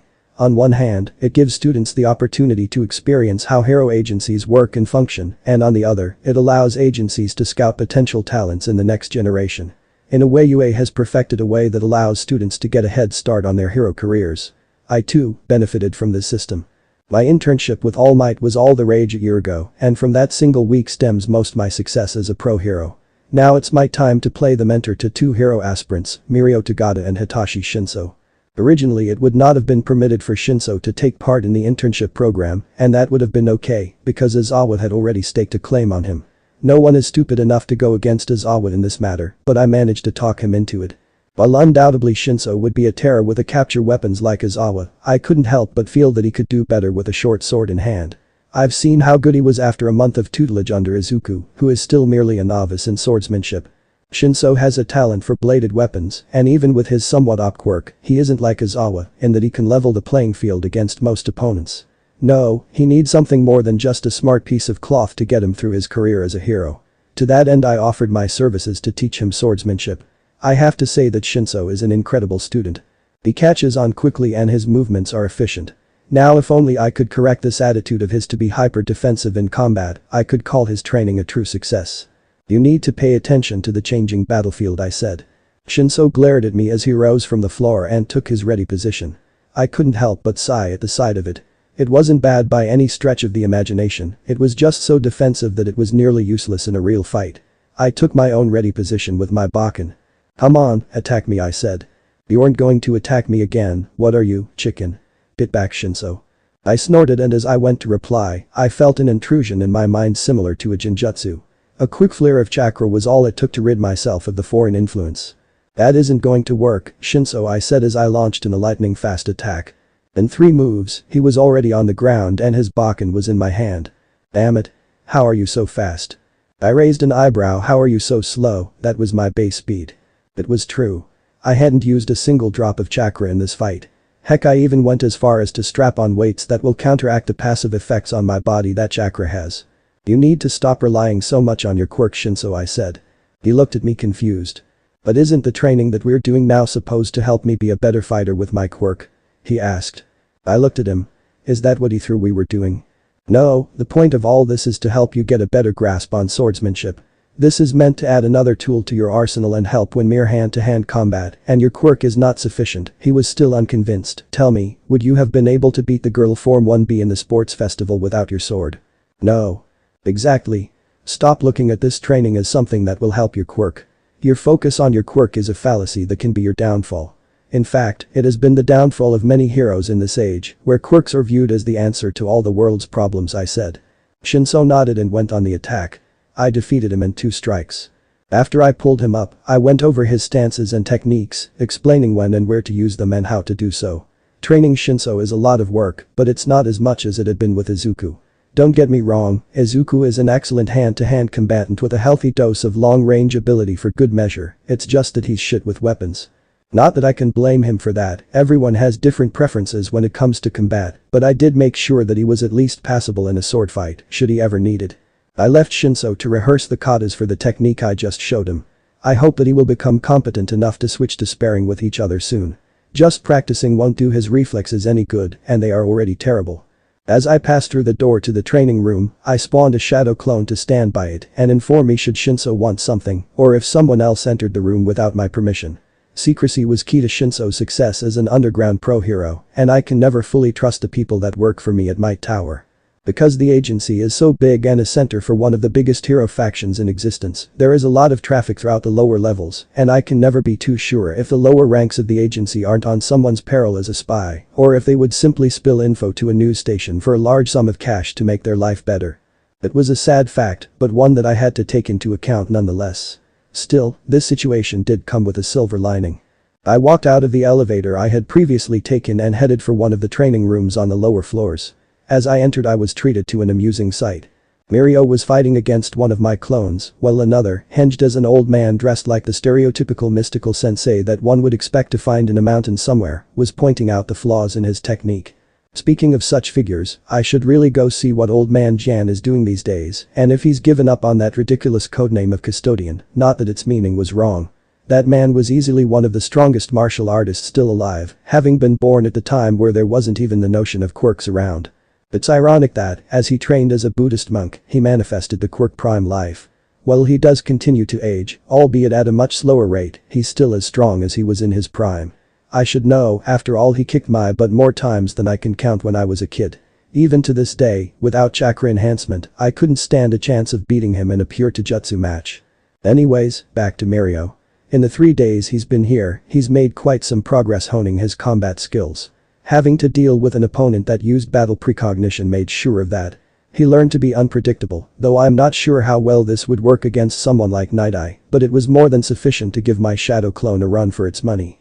Of course, it wasn't using chakra actively, since that would be against this exercise's point, but still it was an impressive feat for what was basically an ordinary human teenager. He was progressing nicely. I could already see that his form had less holes than before, and if he could keep up this level of intense training for a month or two, I'm sure that he would be a pain to fight against, even for someone like Yoroimasha. That man was a monster in battle. Honestly, if he had wider appeal, he could very well breach the top 5. But then again, when you look like Santa cosplaying as a Japanese warlord, I suppose there aren't many parents out there that would want their kids to look up at such a person. Not that I'm better, mind you, it's just that I managed to twist the public's image of me to that of a young prince going through the trials necessary to attain the throne of his father. Don't look at me like that, people think crazy shit up all the time, honestly I blame it all on Hawks. The door to my office hissed open and I entered. As soon as it shut behind me and the seal on it glowed blue as confirmation of its activation, I allowed myself to slouch and collapse on the campaign bed that I had hidden away behind my desk. Another day, another headache, as the saying goes. Actually, it was mid-afternoon, but I didn't care. I was up all night tracking down the lead for Nighteye. Normally I would have let Mirio take the lead and just stick a shadow clone on his tail to monitor and intervene, should it be necessary. Unfortunately, this particular person was a high-level broker in the underworld, mostly specializing in drugs and quirk and human trafficking. From what I noticed from doing raids against several safe houses and distribution points is that most of the human trafficking revolves around quirkless kids. Mostly pre-teens, though I did see a few teenagers here and there. Not surprising considering the stigma and dare I say it shame concerning the quirkless. Japanese society hasn't changed that much from what it used to be in the 21st century. Even now there are reports of exhaustion-related deaths. Any family with a quirkless child was doomed. Most often than not, the parents would split up and the child, usually around the age of 6, would either live in an abusive household or be abandoned at an orphanage somewhere. From there, it was easy pickings for any thug involved with human trafficking, and these kids would end up abused in the worst ways and eventually disposed of before they reached 20. No, I won't let Mirio dirty his hands with matters such as these, because I'm sure that it would break him. In this age, children aren't taught the heroic legends of old. The ancient tales of the Iliad and the Odyssey are relegated to those few still interested in history. The rich folklore of Japan has lost its oral tradition as well. I should know, when I was young I used to tell Izuku stories before bed. I would tell him of ancient heroes and even regurgitate the plot of some movies and TV series I used to watch that are no longer available nowadays. The people of this era are weak and fickle things. Even blessed with all the power their quirks give them, there are no more true heroes around. There is no one you can point to and say that their name would go down in history, that their legend will be passed down from parent to child like the tales of ancient heroes. I drifted off to a dreamless slumber only to be awakened a few hours later by my phone. Without looking at the screen, I answered. Hello, you've reached the personal number of the pro hero Rikido, how may I help you? I asked in a flat tone. Nai-san. There are Nomus in Hosu, yelled out the voice of my brother. In an instant I jackknifed into a sitting position and flooded my body with chakra, using it as makeshift adrenaline. I was up in an instant. What? I shouted. One just crashed through the train and Gran Torino took off after him, but Ida isn't answering and I'm worried and… Enough. I said. Izuku fell silent. Is there a policeman near you or something? I asked. Yes, there's a wounded hero and a guard tending to him, said Izuku. Put me on speaker, I said. I waited for a moment to gather my thoughts and spoke. To any law enforcement and pro heroes in the vicinity, this is the pro hero Rikido, identify yourselves. I demanded. A squeak was heard and the phone was fumbled around a bit. Why yes sir, I am Hirateki Yamabushi, I work as a security guard on the train that was attacked, came the strained voice of a security guard. You'll do. Now listen up, I hereby grant permission to one Izuku Midoriya and any other class 1 students with him to engage in battle and to use their quirks in defense of others and themselves, in accordance with Act 3. Subsection 4b of the Pro Hero Legislative Code. Anyone who hears this announcement may be liable to be summoned as witnesses in court. Is that understood? Why yes sir, Crystal, replied the stuttering voice of the guard. Good enough. Izuku, go and find your friend. Engage only if necessary, I'm on my way, I said. I could hear some cheers in the background as I closed the connection and went to don my armor. Every minute was precious and I couldn't waste any time. Izuku did not hesitate. As soon as his brother was finished giving his proclamation, he flooded his body with chakra and allowed one for all to the it over and bring forth that wellspring of power that turned All Might from a quirkless idealist to the man he was today. Electric green lightning erupted across his body and with a single push, he was off, leaving behind an awed crowd and a trail of green light. The streets were in chaos, but he powered through, running across walls and leaping from building to building, all in the hopes to find his friend. Denya! Yelled a voice. Izuku instantly locked towards the source of that shout and his eyes widened as he saw Manuel, Ida's mentor. His eyes widened even further as he saw the destruction the 3 Nomu were wreaking. Shit, what do I do? I can't afford a long drawn-out battle with those Nomu, but the heroes over there are useless. Please tell me I didn't forget to pack the scroll. Izuku stopped on the roof of one of the nearby buildings and began to search his pockets. He breathed a sigh of relief as he found the scroll he was looking for. Putting on a determined face, he jumped. At the apex of his jump, Izuku drew 3 kunai from his pouch and threw them at the Nomu, 1 for each. At first everyone was confused, but Izuku landed soon after and unfurled the scroll on the ground. Several quick hand seals later, he slapped down his palm on the center of the scroll. Jutsu. Chains of Heaven. Yelled Izuku. From each of the thrown kunai, a green circle spun into existence beneath the Nomu and then connected with a line of chakra to the main scroll. From there, another larger circle spun around the scroll, this time golden in color, and from it were launched heavy chains at the Nomu. The Nomu tried to avoid them, but the chains were too fast. They pierced the limbs of the Nomu and wrapped around them, binding them completely. Seeing this, Izuku took a metal spike from his belt and slammed it down into the center of the seal. There, that should do it. I have to find Ida quickly, before my chakra drains completely, though Izuku as he got up and sped off on hearing of the cries to wait that were raising from the heroes he left behind. Damn it, damn it. The road from Might Tower to Hosu was long, and I didn't dare waste the chakra necessary for flight at near Mach speed. I was stuck with running. Not that I was much slower this way. Clad in blue lightning indicative of the lightning chakra armor, I sped past cars towards Hosu. I just pray I make it in time. Still, Nomu. What the heck was the League and All for One doing? This wasn't rational. There's no way that All for One would waste resources just to mindlessly attack a city, unless no, this wasn't a foe's hand at play. This was definitely that man-child Shigaraki. I theorized that Shigaraki may try to bring Stain into his group, but the attacks of these Nomu were not targeted. From what I could make out from the radio chatter in my ear, the Nomu, 5 in number, were all wreaking as much havoc as possible without any set target in mind.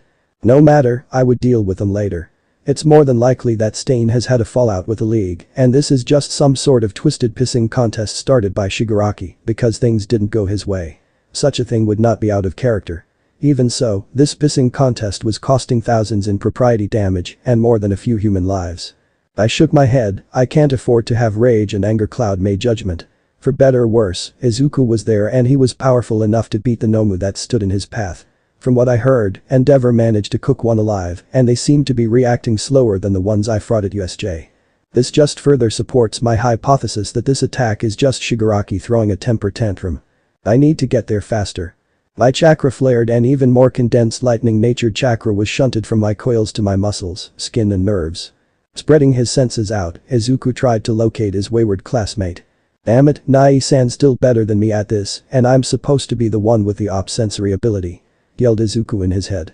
What he was trying to do is make the nature energy from One for All connect with the ambient nature energy of the world. Of course, the quirk was quite stubborn and would not lend its power so easily. Izuku knew from what his brother told him that he should be able to eventually spread his senses out across the entirety of Japan and have such a sensory acuity that even Ragdoll's search quirk would be rendered near useless when compared to him. Of course, that was just a theory and so far he'd been unable to actually put it into practice. In the end he was forced to rely on his brother's tried and true method of chakra sensing. That wouldn't be so bad if it didn't require a shit ton of chakra to cover the area needed for his search. Damn it, who the hell made so many back alleys across the city? Honestly, it's like someone was waving a flag in the face of all the villains please do crimes here. I swear I'm going to have a talk with the city designer later. Raged Izuku in his head. Just as he was about to stop and send out the chakra pulse for the sensing technique, his passive senses came across the very familiar signature of Ida. Found you. Launching himself in the air, Izuku managed to arrive just on time to save Ida from being stabbed through the back of the neck by a sword. Midoriya. Yelled Ida. Can't you move? Get out of here already. Yelled back Izuku. I can't move, he must have done something when he cut me. But what are you doing here? Said Ida. More fakes came a voice from the alleyway. Izuku turned his attention back to the threat at hand and settled in a fighting stance, drawing a kunai from his pouch. Hero killer Stain, replied Izuku coldly. The hero killer cocked his head to the side and looked at Izuku strangely. You have nothing to do with this. Yelled Ida. What? Asked Izuku, not taking his eyes off Stain for a single second. This is my fight, my duty to avenge my brother, don't you dare butt in, yelled Ida. Shut up. Yelled back Izuku, cutting Ida off. What the hell is wrong with you? You must have hit your head or something, because that's not how a hero thinks. When Stain heard this, his grin widened. You understand, don't you, inheritor of All Might's will, he said. And what the hell do you want? Shot back Izuku. I just want to cleanse the world of fakes like these two, surely you can see that. Their corrupt and false ways stain the good name of the true heroes everywhere, said Stain. And by that you mean only All Might? Asked Izuku. Stain looked surprised. Don't be so surprised, I researched all I could find about you Chizumacaguro the moment I found out about what you did to Ida's brother, Ingenium, said Izuku. Then you understand, my will, my duty, my conviction. Said Stain as he took a step forward. I do, but that doesn't mean that I won't bring you down right here and now, said Izuku. Stain stopped and stared. Don't you dare, he's mine. Yelled Ida. Be silent. I thought that you had more brains in that empty head of yours than to go up against a serial killer without even a serious plan, yelled back Izuku. Those that stand in my way will die, declared Stain. So be it, replied Izuku. In an instant, Izuku was upon him. Sparks were shed as Izuku's kunai bounced off Stain's hastily raised sword. The blow was of such force though that it broke through Stain's guard. Without wasting a second, Izuku pressed his advantage and tried to get a good hit in on the hero killer.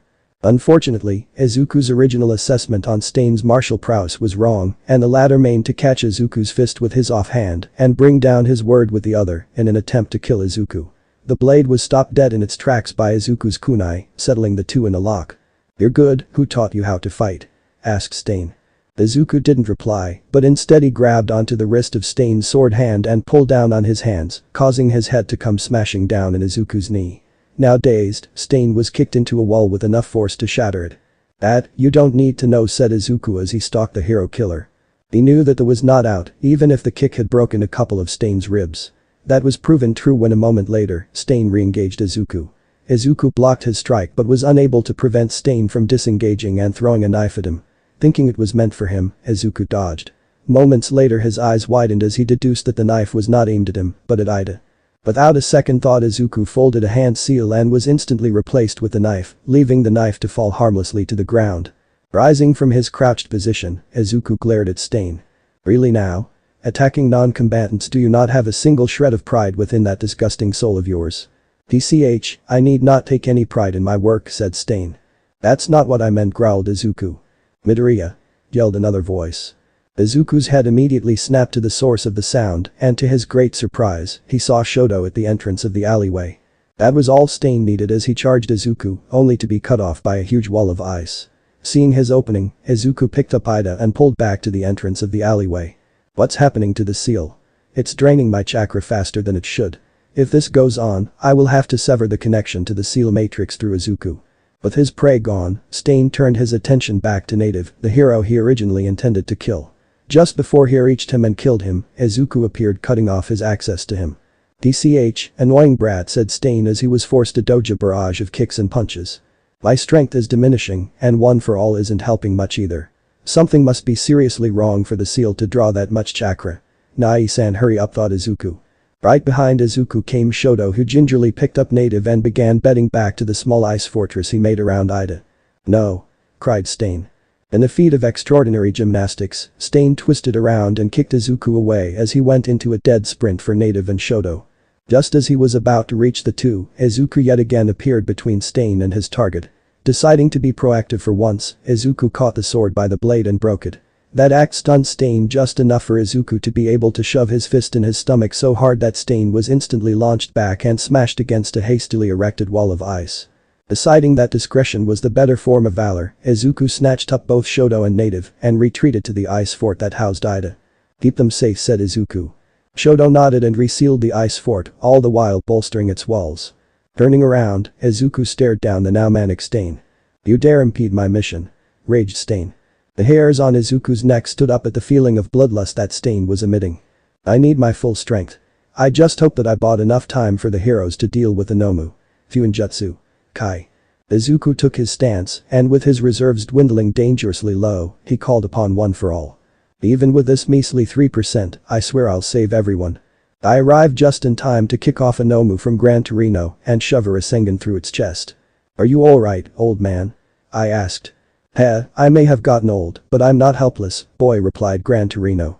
I looked around at the burning buildings. Several hand seals later, several low-powered water bullets splashed on the burning buildings, quenching the fires. I turned to Gran Torino. "Where's Izuku?" I asked.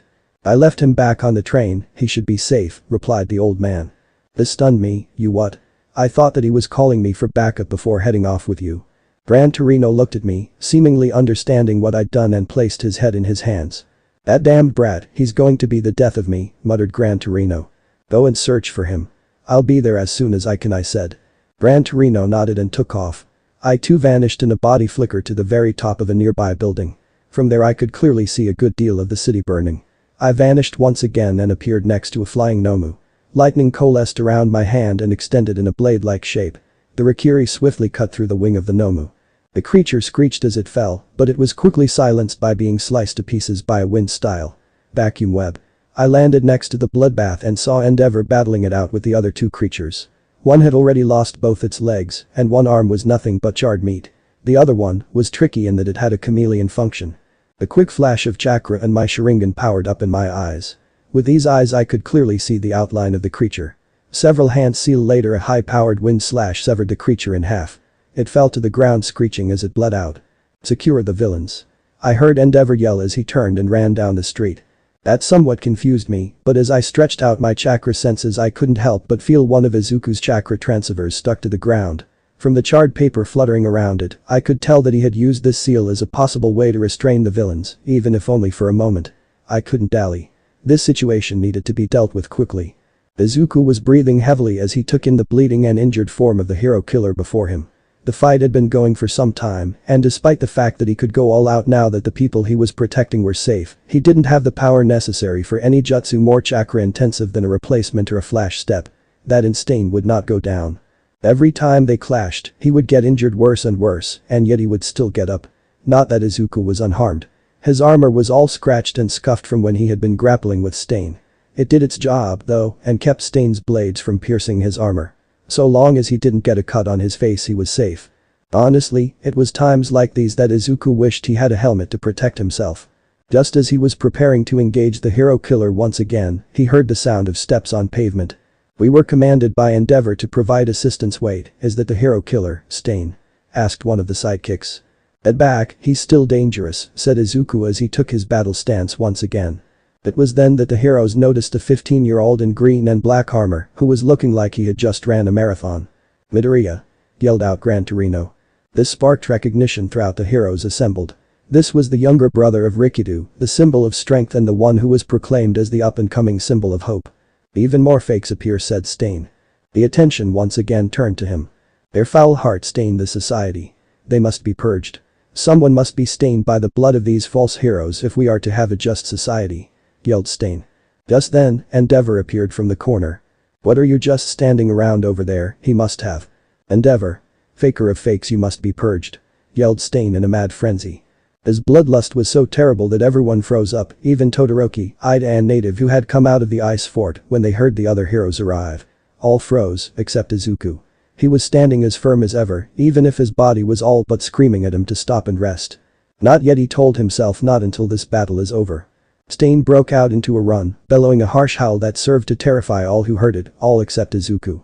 Calling up the last dregs of his chakra, Izuku appeared in a flash step next to Stain, and with as much power from One for All as he could safely draw, he punched the hero killer in the face, sending him careening into the wall on a nearby building. You're not purging anyone anymore. Not on my watch, said Izuku. As the dust settled, the others could see Stain, bloodied and broken, as he sauntered forwards. It looked like it was taking all he had not to collapse.